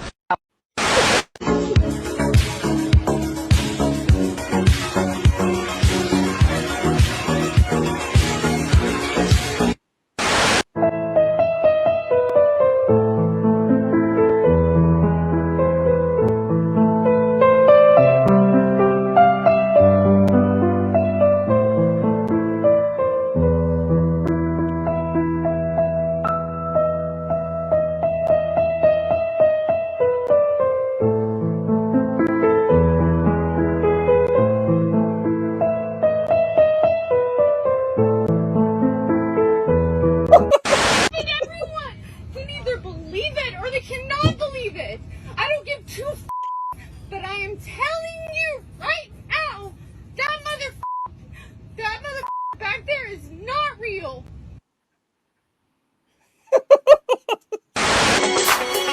Hi, this is Michael Jackson.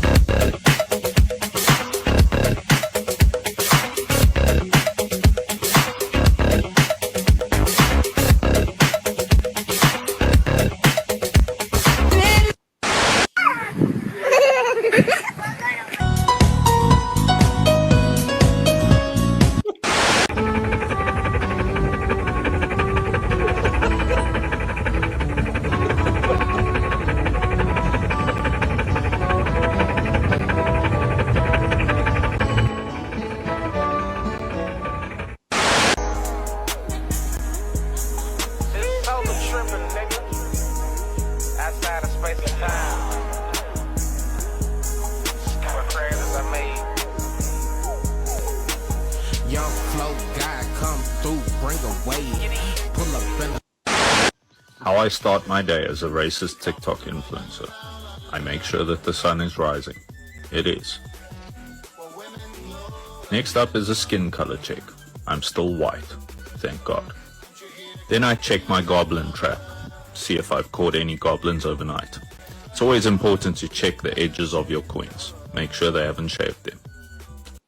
Never once heard someone on their wedding day be like, I remember when I met the love of my life, Darren, when he yelled out from the construction site, show us your mutt, you big slut.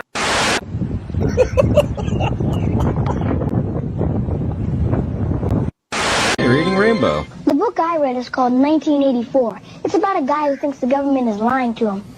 Spoiler, he's right. There are cameras everywhere. Who's that? People Who are they?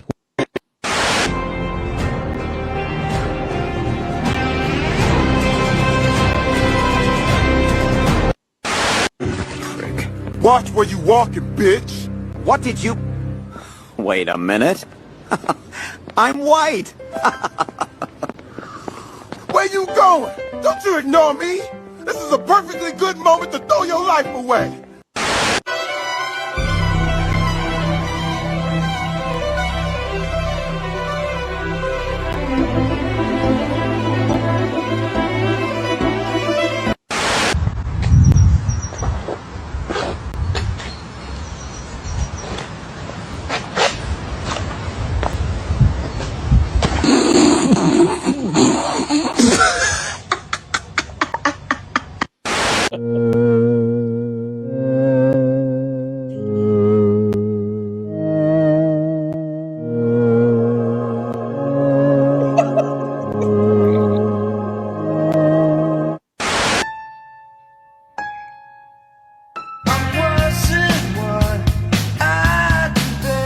Did you say free fries when you get vaccinated?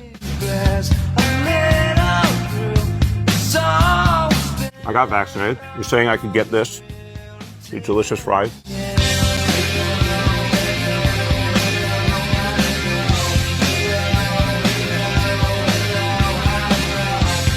Wait a minute. But there's also a burger element to this?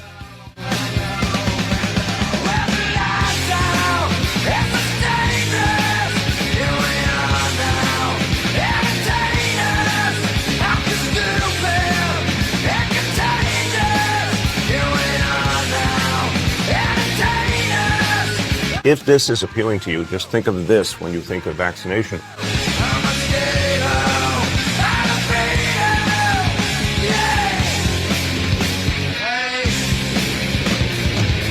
The staring is quiet and false news has become all too common on those movies. Without spending fast first. Unfortunately, something with the platform was something that almost was. Even it doesn't have to draw and so just in what you wait and this is where the dangerous children boxes it. Vaccination. This is extremely dangerous to our democracy. This is extremely dangerous to our democracy. This is extremely dangerous to our democracy. I'm getting a very good feeling about vaccination right this moment.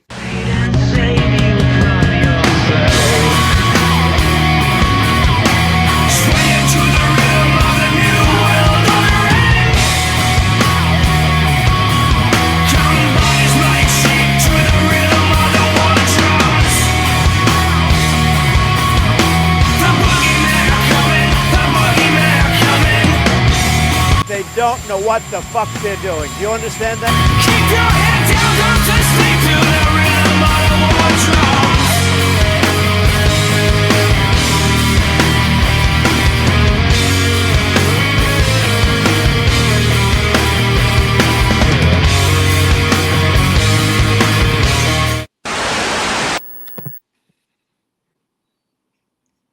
Ooh. Can't hear you. You're muted. Who is? Tommy, you're muted. Mute. Mute, delete. Great intro, I was going to say, 2 hours later. And we're doing intros. That was a great fucking interview. I reckon we'll get him on again. Like, you know what? It's so... You know what? I was going to say it's disappointing having the numbers that I'm just going to be truthful. Disappointing number that we've got, but I'm actually glad at the same time because I was having trouble fielding numbers like questions anyway. Because I wanted to ask him what Nat said. Are you unsafe in Germany? Whatever. But it's just fucking. You know what? It's unbelievable. And I remember when we started. I know you think that we had a lot more people on. I'm 100% sure we got up to about 11 or 18. I don't think we fucking topped 20 on our first fucking podcast. We've had, I'm showing 230 at the moment. Yep. So, but who gives a fuck? It's just like, that cunt was just amazing. I just thought he was like, and it's an insight into. I wanted to ask him about the difference between Germany and Canada, and does he feel safe or whatever. But I think that we are getting credibility, and maybe he didn't. I sent him an episode to check out. You know, are you going to be okay Which one? with the sort of content that we have? Yeah, it's like. Are you okay with is this racist? Basically, that guy doesn't give a fuck. I'm going to tell you now. I reckon if I fucking played it in front of him, he would have thought it was funny. That was a pretty tame "This is racist," to be honest. It was. I cut it down. I'll be honest. I actually thought I'd cut it down. I got the old one, and I got rid of some of the nigger elements. How PJ's touching his fucking ear. I didn't hear that. Oh, we've got someone back. Hang on. Oh, Michael Craig Griffith. Michael Craig Griffith is in the house. You got to add him. Can to you the add thing. him? Hey, Yes. Tom. Tom, sorry, guys. Fucking incredible show. Yeah. Fucking incredible show, boys. Incredible. All three of you. Incredible show. Can you hear me? Yeah. Well, what I'm we're just saying pretending, is... we're pretending that you're not stoned. Yeah, I'm not stoned. Okay. Yes. What I was going to say, though, I don't want to come on the show. I'm fucking drunk. We've got a poll here, and people can enter the poll without revealing who they are. So why don't we test the numbers, set up the poll, and just say hit yes or no if you're watching. And if the numbers are greater than the numbers here, we know we've been fucked with. And if they're not, well, just nobody likes you guys. Yeah. Before before show, I go, guys, all three of you, brilliant. We're not here for likes, Michael. Before I go to bed, I will upload it to Cafe Lockdown. I don't know why. Fucking Rumble just fucked up. I would prefer to have it on Cafe Lockdown because I know we'll get more numbers. It just does that sometimes. I can't figure out why. Man. And it's so frustrating. And you know what? I believe that it was just a glitch tonight because we've had fucking Williamstown outages and so on, power outages. So I will put it down as just a coincidence. One person. 100%. That's me. That's me. So it's 100%. Well, we just hit 100%. So that's as good as a COVID vaccine. Yeah, that's great. It's about as effective. And thanks for leaving Cafe Lockdown at the end, in the intro. I'm really chuffed about that. That's really sweet. Anyway, I'm going to go and get stoned. So see ya.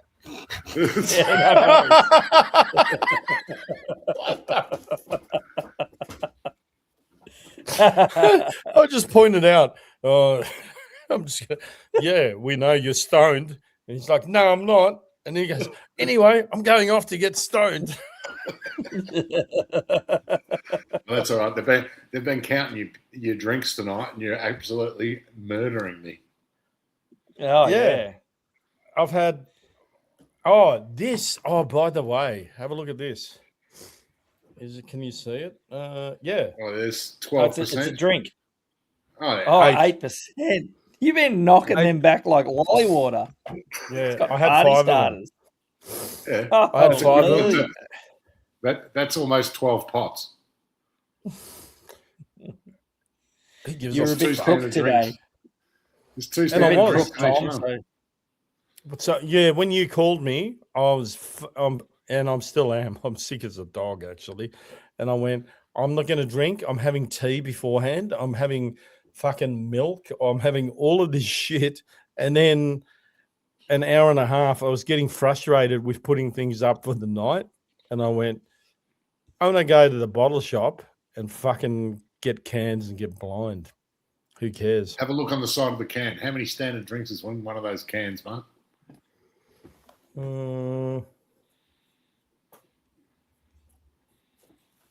You're asking for a lot fucking right now. 2.6 Oh, hang standard on. drinks. Yeah, 2.4. You see that? 12 so pots. 5. That's 12 pots. Did it come up? 12 pots. Got it. Hang on. Can you see that? Sweet. Mm. Yep. It says you're pregnant. Yep. 2.4 Pregnant drinks. women cannot drink. I Don't can drink it. potentially be pregnant. Don't fucking Yeah. be racist Yeah, or that's discriminatory. I can Well, we'll get the potentially maester to bring be. you the serum. Imagine going into work, PJ, and telling them that you might need some parental leave for your upcoming pregnancy, some maternity leave. I'm sure. And then you go, but you're a male. But you go, well, I can potentially be pregnant. And you're like, don't misgender me. I'll have you yeah, straight but up it's in the like, jar. well, hang on, you can't. Well, okay, I can't, but it's the right to be potentially pregnant. You know, I had this fucking argument. I didn't even want to fucking bring it up. It's a friend of mine. Don't. I don't know if we're even friends anymore, but I messaged her. I messaged her the Did you just potentially misgender pregnant someone? thing. No, not even. And I said, because she wasn't aware of the potentially pregnant fucking thing. And I said to her, well, this is what people are arguing about, you know. And she goes, well, they're both stupid, which is Michaela Cash. And I forgot the other one, the woman that is for the women's office. And she's like, it's not about the right. It's not about being potentially pregnant. It's about the right to be potentially pregnant. And she goes, well, they're both stupid. I'm like, how are they both stupid? Like Michaela Cash is saying biological men cannot fucking be pregnant. So what are we even fucking arguing about? Yeah. And It's she goes, just- but she's still like, oh, they're both stupid. How are they both stupid? Yeah. Well, It's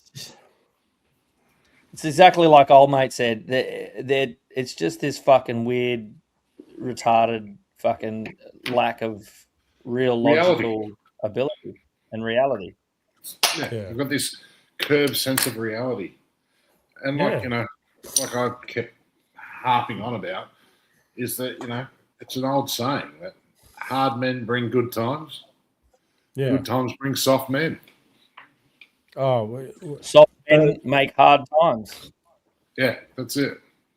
I think we are destined to be fucking up for hard times. Like, it's going to get worse, man. It is going to get fucking big time worse. I'm scared of what's going to happen when all Gen Xers are gone. Yeah. It's, fuck. I don't even have the fucking words. But you know what?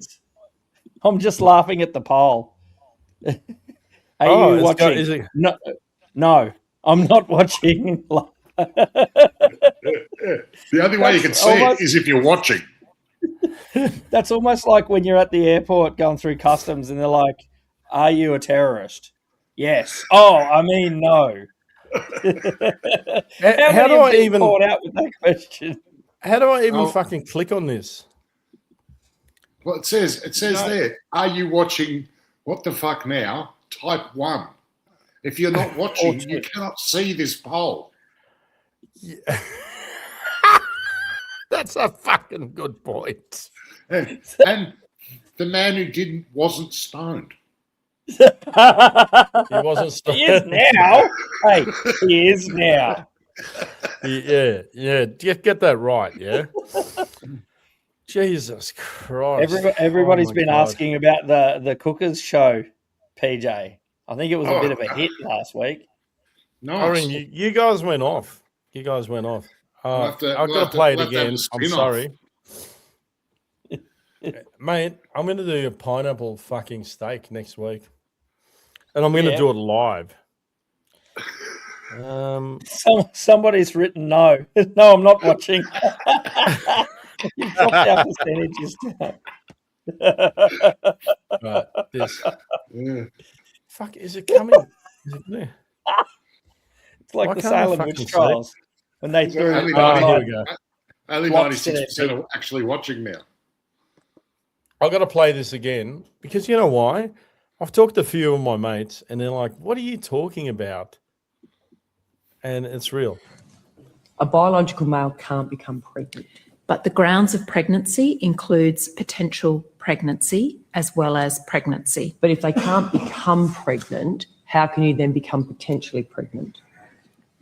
It's about the unlawful treatment by the employer. If someone is treated unfairly on the basis of pregnancy or potential pregnancy, then that is unlawful discrimination on the basis of pregnancy. So if a bloke came in and they said, "Are you going to have children?" Ash. Which is the same question, really. And he said, "Oh, yeah, maybe." Are you saying that he could also claim that ground? If he didn't receive the job because... But they can't get pregnant? No, not a man who is seeking a position, then it's not going to apply to a man. Well, how can you be not fired? It makes no sense. Immediately fired. A biological man, you stated before, a biological man can't get pregnant. Am I correct? Because if I'm not, I've got to go back to school. I seriously do, because I missed that lesson in biology. I went to a convent school. The nuns may not have told me about it. But you said a biological man can't get pregnant. That's correct, Senator. But someone who is a trans woman may be assumed to be pregnant or to be able to be pregnant. Just say no. So what stops a man putting on a dress, walking in and claiming the protections? He's now a woman. All right. I you know what? I've just listened to this fucking 500 times. Doctors with ADHD talked about being in the ER and what a blessing ADHD. What the fuck am I? And what a blessing, ADHD. Oh my God. One of the things I just realized now, they're saying because you could be mistaken as for being a female, so therefore you're not going to get the job, which is misogynist anyway, because you're going, oh, this person is a woman. I've never seen it this way, but this person is a woman, so now I'm going to discriminate against you and not give you the job. I don't think you're not allowed to. I think that's what she's saying. Trying to reinvent the meaning behind potentially pregnant. I think she's saying that there's a potential for pregnancy because it's now a woman. It's fucked up.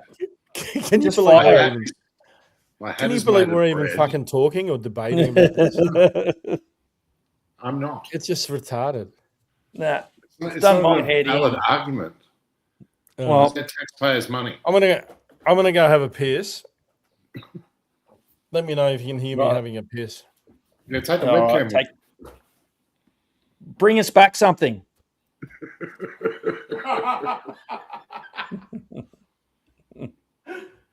What's this? I can't remember what this video is. I'll wrap it in toilet paper. Well, you having a piss. You don't need toilet paper. Where's my fucking... All I wrote on this one is Jacinta is a fuckhead. So I don't remember what this video is. Jacinta Allen, is this funny? Now let me turn to some thanks. Thank you, Daniel Andrews, who taught us to put people first.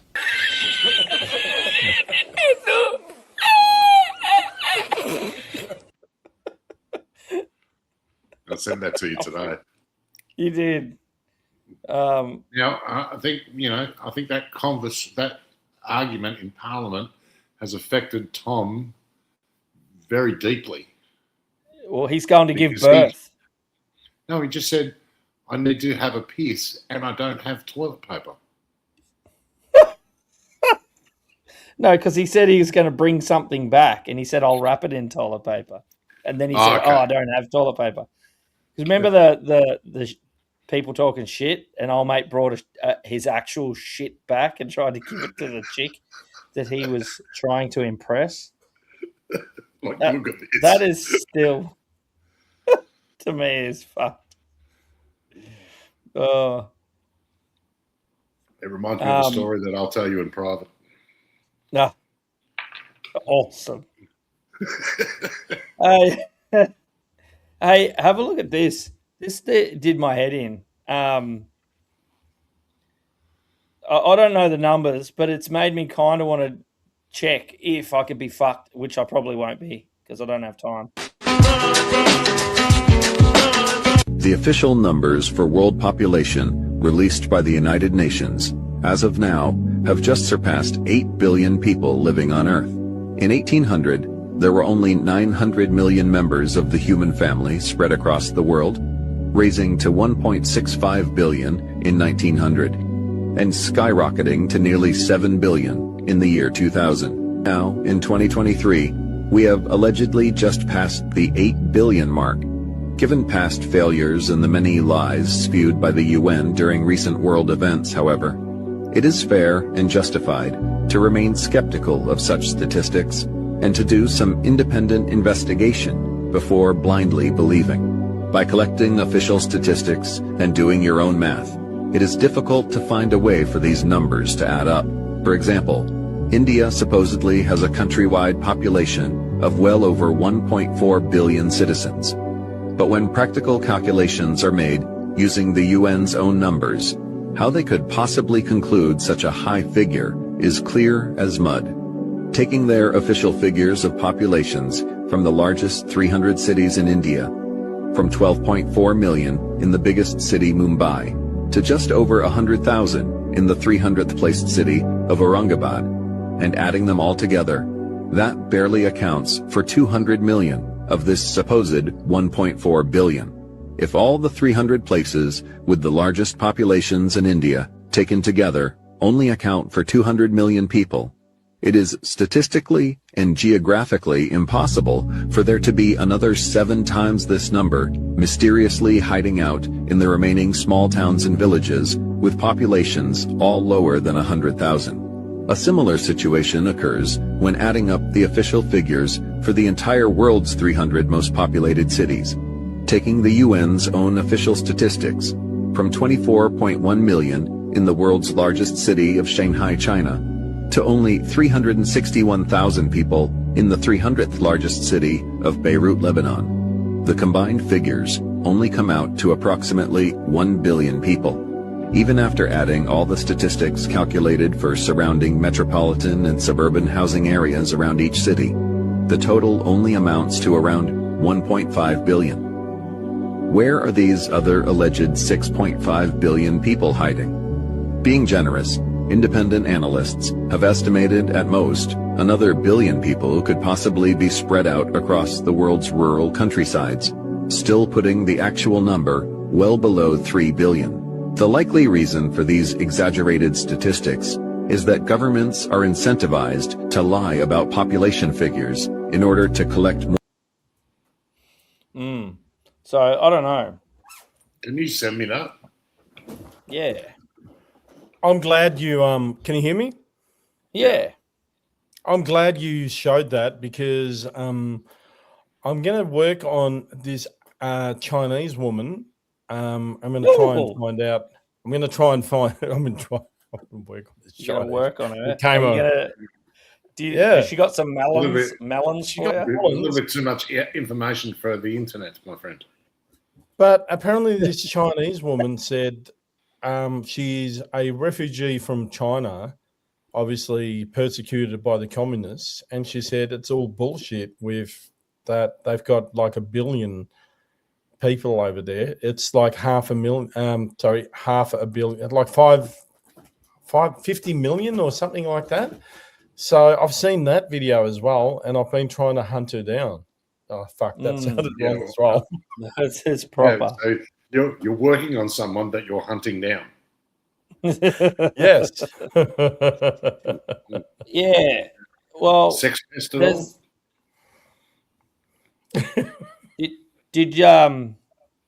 Well, who knows, man? But 400 million. Tim, who I work with, or used to work with, or will be working with in the future in security. No longer work. Yeah, he reckons 400 million in China. And I've heard this. It's a conspiracy theory, obviously, but it's like we're living in a world where I just don't fucking believe half the fucking shit anymore. I don't fucking believe and anything someone. anymore. Yeah, That's it. and it's like. I've said And that's a before, fact. but 7% fucking white people. We're fucking in danger, man. Have a look at it. Yeah, we are. It's We're in danger of cracking a tin and having a barbecue. By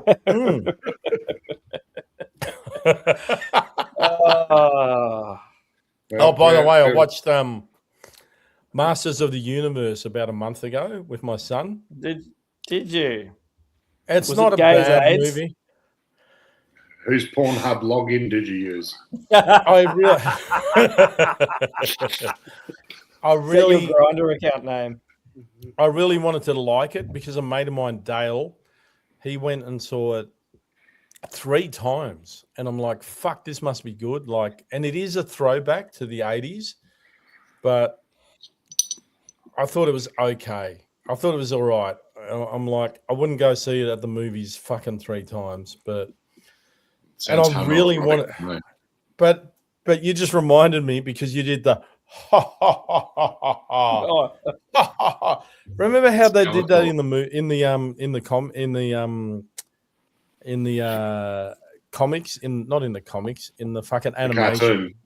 The cartoon. That's the fucking Have you word that seen starts with C. all the Skeletor memes. Yeah. Yes. And they have that at the end. And I said to him, I go, "Did you get that part?" Like, to my son. And he goes, "Yeah." He goes, "It was still shit." He goes, "Yeah, I like that part." He goes, "I like that part, Dad." And I got it. And he goes, "But it was still shit." And I'm like, yeah. It was very glossy and very, like, there's a throwback to the 80s. You feel like you're in the 80s. But I think they missed their mark. They just Oh, you missed want to it. watch You want to watch an 80s movie? Watch Flash Gordon, mate. Yeah. I've been watching a lot of retro porn. Has his dick's got sideburns? How do you know it's retro? There's a lot of bush. There's a lot of bush. Yeah. So much bush. It's actually pronounced bush. Oh, that's where Can I bougie just- came from. Can I just quickly bring something up again? So I've now just had another quick look at that little "Are you watching WTF now?" And we completely missed the fact that it says yes and yes, but after 2. There's no option there at all. Who did that? Like, I don't even know how I can get rid of that. I don't even know how I can get rid of it. Michael Yes, put it there. and yes again, but 2 instead. Oh my god! We all just Recording? assumed I don't that it was a no down the bottom, but that's I just didn't even 2 read it. yes or yes. It I'll has call 2 him yes. now, but he's too stoned. We're still at 100% there. Oh And Bess, my god! You did. Oh my god! Michael's come back in. He's come back in.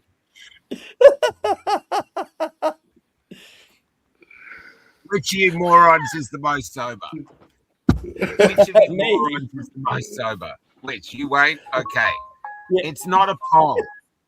It's not a poll. Just hear me out. It's not a poll. Okay. What it is.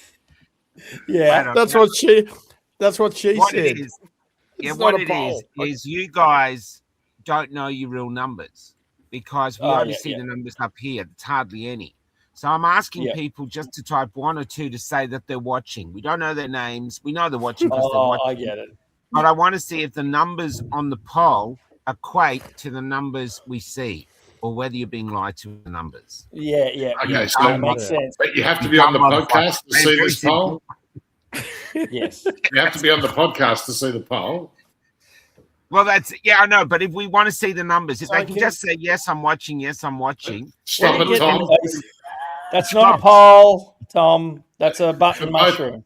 Both options are yes. And it's just to see, because you guys got to be more popular than this, because everybody with the Rumbles numbers are good.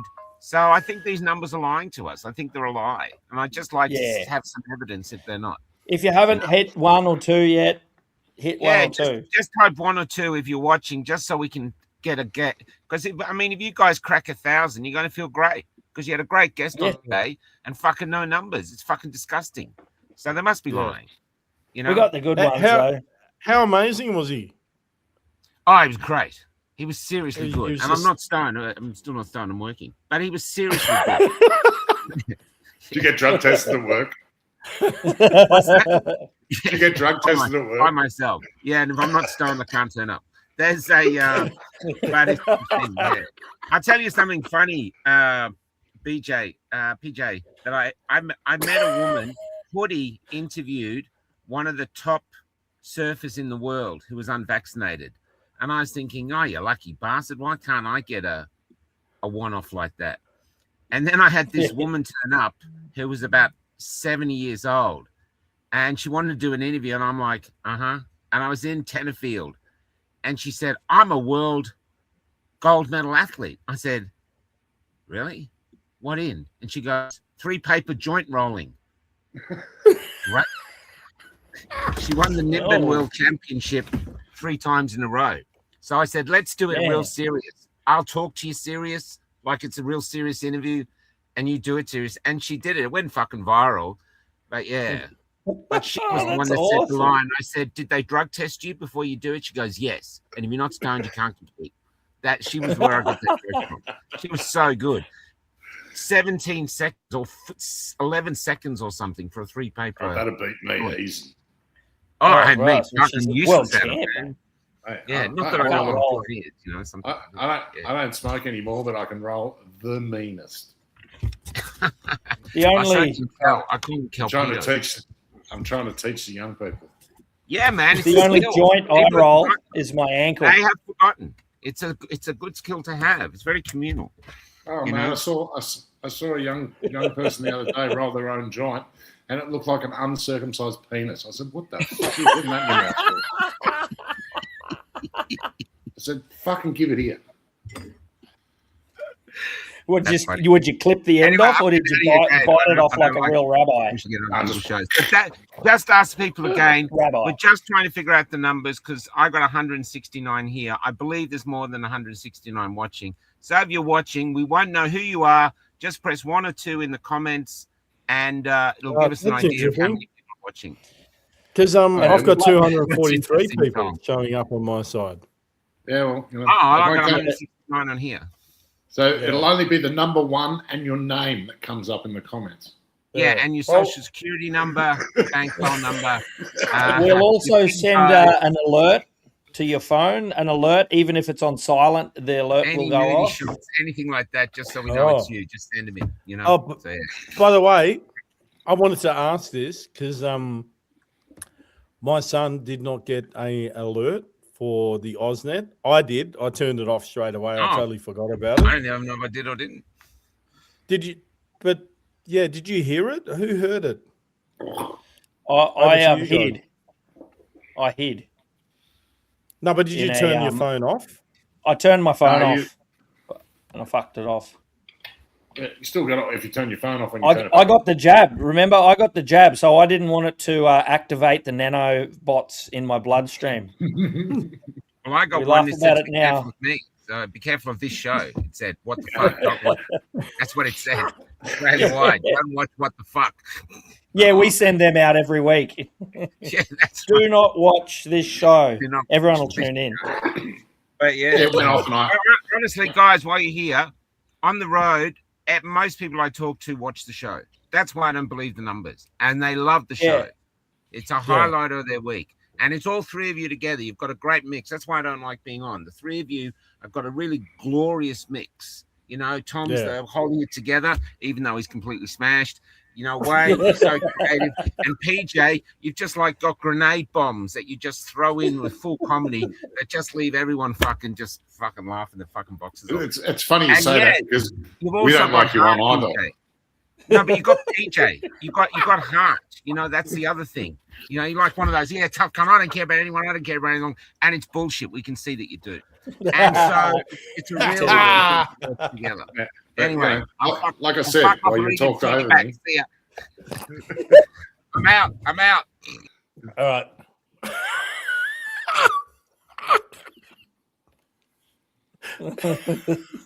There you go, Tommy.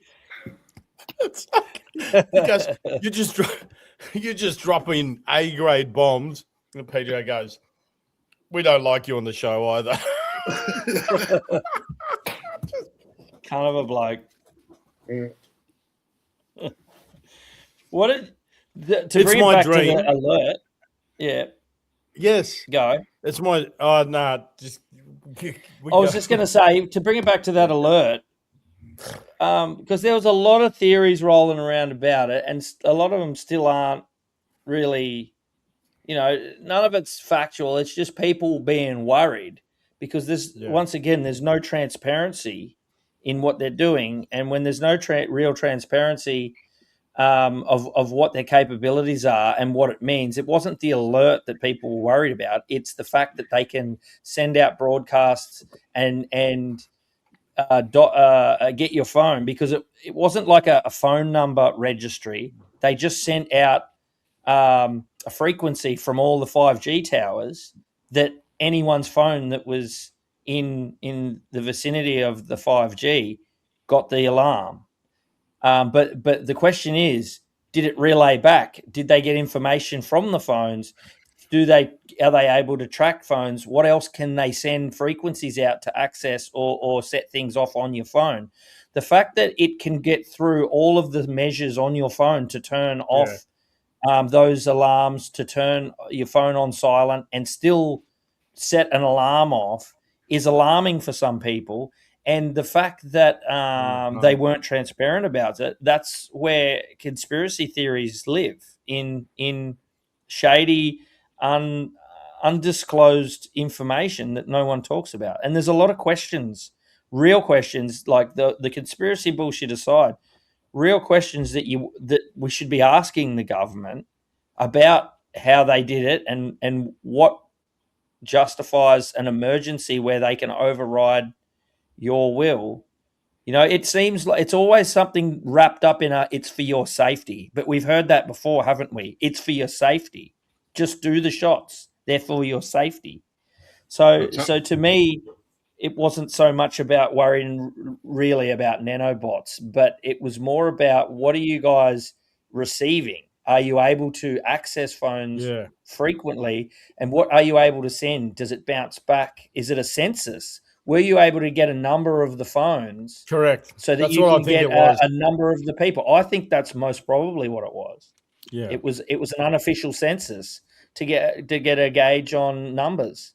They need to know how many more Indians can fit. Yeah. What about the 300? What about the 300 people that paid $45 to IMAX to be halfway through the Odyssey, and all their phones went off? That would have been awesome. Yeah, that would have been fucked. I would have just turned it off. Money back. I want to say. Oh, you know what? I want to see the Odyssey, but I don't want to see the Odyssey. I think I'd have to watch it on mushrooms or something at Just IMAX. don't. I really want to watch Old Mate's Rampage movie. That's what I'm going to watch. Yeah. Yep. Yeah. I don't want to give any money to fucking, what is it, Elliot Page or Ellen Page now? I don't know. It just looks shit. It looks shit to me. She's been paid anyway, so it doesn't matter. Yeah, very true. Regardless of how many tickets they sold, she's been paid. And IMAX is booked out for 6 weeks. I just don't understand it. It looks shit to me. It actually looks shit. And I don't want to see Helen of Troy as a black woman. And I might sound racist Did she here. ask any questions? Did she what? Don't worry. It's a internet joke. What did she do? Axe? What? Axe any questions? It's like the equivalent of the smoke alarm beep that always goes off. Like people always cane black people for not being able to say the word ask. They say axe. Can I ask you a question instead of can I ask you a question? It's not as good when you have to explain it though. Yeah. Like Here you go. my Nazi joke the other week. Yeah. Here you go. I had another good one for this week, but I've already forgotten it. Oh, what are you putting on? The fucking 3 scenes that have fucking put me off from watching it. Where is it? They pulled you off. Everyone's pulling me off. That's the That's why one of the bonus.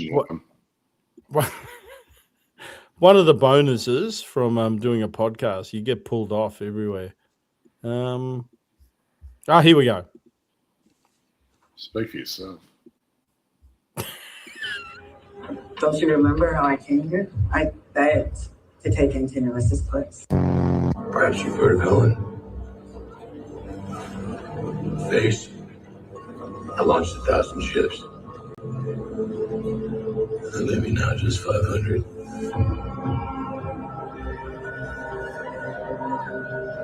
So many left on the battlefields of Troy for that face. For your brother's ambition. This one looks familiar. No one is going to hurt you. My name's Eurylicus. What's your name? Cyrillicus. My name is Cyrillicus. And Bernie, scream into the ground.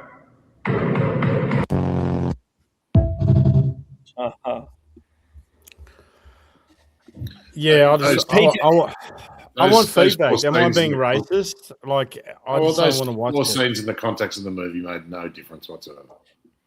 Mate, you were asleep for half of it. No. I got nudged pretty quickly. I got the full. Did you watch it? Did you watch it? I went and saw it last week. Yeah. Ah, fucking yes. All right. So, what did you think of it? Well, you fell asleep. Yeah, that's a fucking indication. Well, like I said, you put me in a movie theater for 3 hours in the dark. There's a good chance I'll go to sleep. 20 minutes and I'll nod off. Oh, hang on a minute. We did but if 2.5 someone tries to hours change on the fucking channel, mushrooms. I'll crack the shit. Yeah, but you're on mushrooms, mate.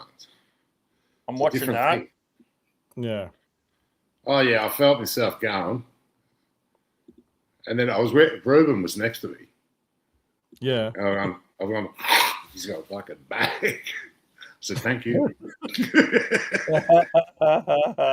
But I did take 8% wild turkeys in with me. Nice. Oh, you guys are having parties. Yeah, man, I don't go to this candy store. I go to Richie's IGA. Yeah, boss. I was thinking of getting the 12%ers. There was 2 of them. I should have got that. Yeah, except they're $47 for 4. Yeah, and they're about that big. They're like 200 mils. There tiny. Yeah, they're little hand grenades. Oh, no. We had full ones, 12%. But I think there was something. If you want there was only 2 left. Maximum damage, I've seen ones they're called Wild Boar. They're 500 mil cans and they're 15%. And they're $20 a can. Wow. basically a bottle of wine. Oh, you've read? can. Don't worry, I haven't drank one, but I've read the label, and it says bourbon flavored beverage. So basically, they're made in Laos. It's just moonshine with a bit of Made in fucking what? bourbon dropped into In it. Laos. They're made in Laos. That's mate, isn't that where the people died from alcohol poisoning? Yeah, Vietnamese. correct? They Yeah. did. yeah. So I made that bit They up. did. Oh, No, they did. They died in Laos, in Cambodia. Yeah, Yeah, that's the right. cans aren't made there. I think they're made in New Zealand, mate. Oh. I made that bit up. Sorry. Okay. Yes. Right, you Bet, killed the joke. straight up. I want one immediately. And you know what? Yeah, exactly what Wayne just said. I'm not going to go, well, I'm not going to buy it now. I'm like, oh, that's enticing to buy now. Someone died from it. Yeah, I might have one. You only need one. Jesus Christ. $20 a can. Yeah. Fuck, would you split it? Would you get it and then just put it and take shots out of it with if you go for another maximum damage, you can't go past a 2 litre That sounds- fat lamb. That sounds like a Uwe Boll movie, Maximum Damage. Fat lamb with tequila. Here we go. What have you got? This is, I actually, have we got?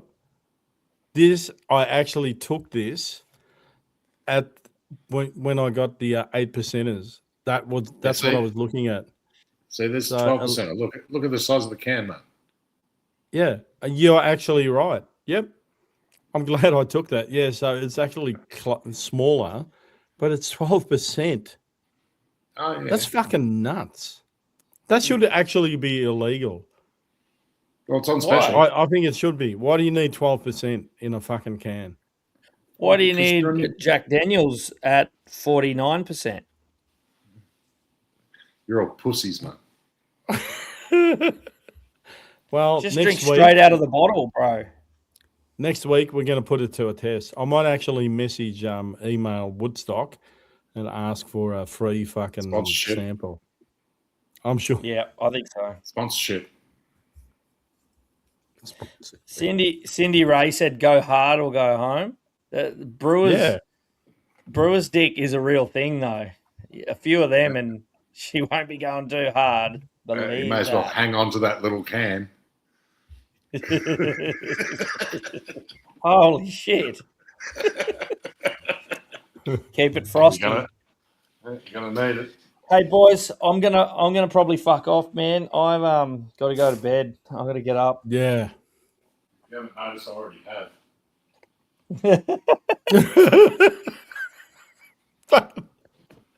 PJ's not even closing the laptop. He's just going to bed.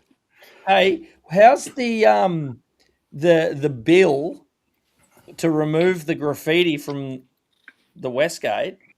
Oh, yeah, $300,000 apparently, and all they did was paint. 300,000. They should have left it there. It was beautiful. I'm getting a headache from it. Yeah, you know why? Because you posted it on the WTF podcast group or whatever, and you go, basically, how is it going to cost more to get rid of? Like maybe 50,000, I'll buy that, but not over 100. So 300,000, okay. Dude's literally. Dude's punishment should have been he go and clean it off. Yeah. Yeah. Okay. At night when no one's looking. You know what? That is so rational, PJ. That's just fucking rational. He knows how to abseil down the buildings and fucking wash windows for a living. Surely they could just put fucking paint in their squeegee bucket and fix it that way. Paint the whole $300,000. Someone's making a monster on it. It's the same guys. guys. You members. You know what? It's the same CFMEU mentality. It's probably Daniel Andrews just into Alan's mates, and they're like, "Listen, so we're going to give it to you for the $300K, but for a consultancy fee, we get $50K." You can't tell me that is going to fucking take. It's going to take 1 or 2 days, right? 100%. I've worked on buildings. Fucking. Yeah, I know how much these things fucking cost. Bro, They I are don't know if not you know going how to much watch witches' 300K. hats cost. Witches' hats are fucking expensive. They're going to have to put a lollipop guy down the bottom, a couple of witches' hats. It's fucking chaos. Cut a couple of I'm lines. surprised it's not 500,000. Yeah, well, I know have all you about seen it, man. It's not even colour matched.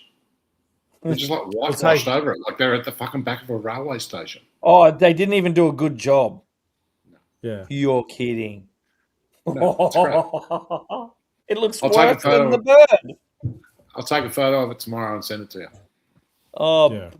I'll post So it. they've on already the done thing. it. They've already done it, have they? Yeah. Yeah, a terrible job. They Well, didn't even colour match it. apparently it's because he wrote "fuck off" at the bottom of it, but I never saw that. Yeah, So I've got a photo here. I took a photo. We've got photos of it. There's no fuck off. No. Well, I want to anyway, get boys, him on the show. I'm gonna fucking. No, I'm gonna do I it. have to go to prison. I gotta go. Love yous. Fucking amazing show. Amazing show. Fucking. We've Might got be an undercoat. 154 episodes in now. Just fucking. I know I've said it to you guys privately before, but thank God you guys are on it with me. It looks like a cock. Well, where's the fuck me? Yeah, it's not there. Oi, someone not should there. get that tattooed on their dick. I'm That'd gonna be a do good it. dick tattoo. I I'm might gonna do get it that tonight. tattooed on my leg. Yeah, I was going to do it in Vietnam and not tell you until I got back. Can we all get just it show done? Mm. Get it tattooed. I have to do my leg because it's the only bit that's not got tattoos on it. The other leg's done. Yeah, I'm getting in. downways on my leg. Pam the bird. I'm gonna get it done. My cock doesn't work anymore nowadays anyway, so might as well. Weren't you going to get $100 note tattooed on your dick so you could say to chicks, "How fast can you blow $100?"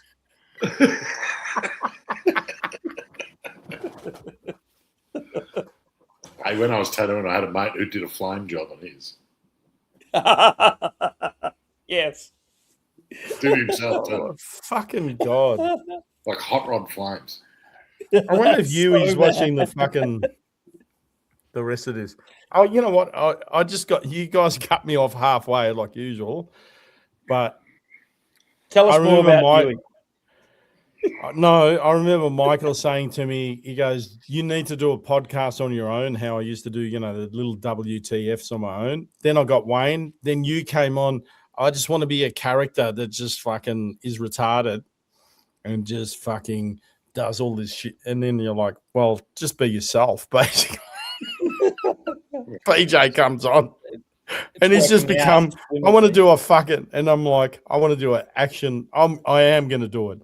I'm going to fucking make an action. I know I'm pissed now.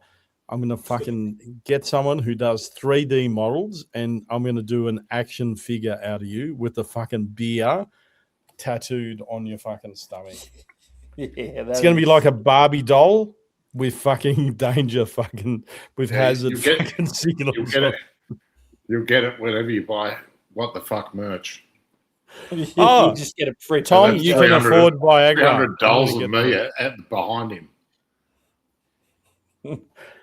All right, fuck. Right, I got to go. I'll talk to you guys later. Same here. This has been a me fucking too. amazing fucking show. I'm going to watch all of his fucking films and we're going to get this cunt back on again, I reckon. Yeah, send me He's some fucking photos. amazing. Can we get you back on? And he was just like, Yeah. He just ignored it. I think I'll pat my mastiff. Yeah. Hello. No, I can't hear. No. What? No. I was looking forward to doing something creepy to the dog while he thought he wasn't on anymore. what? Tell him to shut up. Barnaby Joyce. Shut up. Call his dog. Come here, Hans Black. All right. You know what? Right. You know what? Fucking. This is my next fucking goal. I want to get Barnaby Joyce and his dog on at the same time. Oh, just the I'm dog. not joking. Him yelling in the just him yelling at the dog. And you just hear Barnaby always telling it to shut up, and it's just going.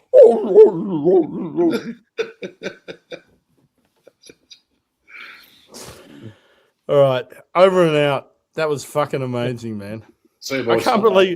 I can't believe we've had the fucking guests that we've had on. I mean, we're not getting fucking big numbers, but then again, like Michael said, I think I don't give a fuck about the numbers. I don't even. Who look gives at a them. fuck I don't about the care. numbers, man? It's hilarious. It's Not me. hilarious fucking seeing you in fucking up in Queensland, fucking someone recognizing you when you're out with your workmates. Dude, and that's me, a good point.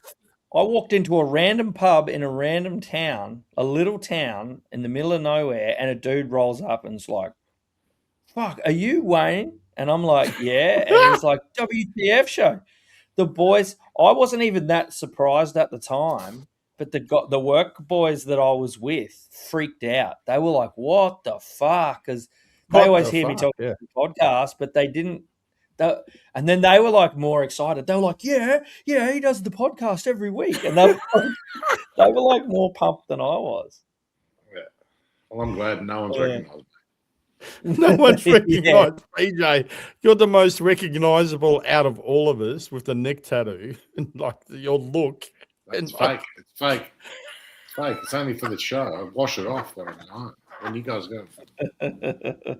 There's stick-ons, mate. He's wearing a toupee. He's really bald as well. Yeah. Oh, by the way, I'll see you Saturday, but I might be 5 or 6 p.m.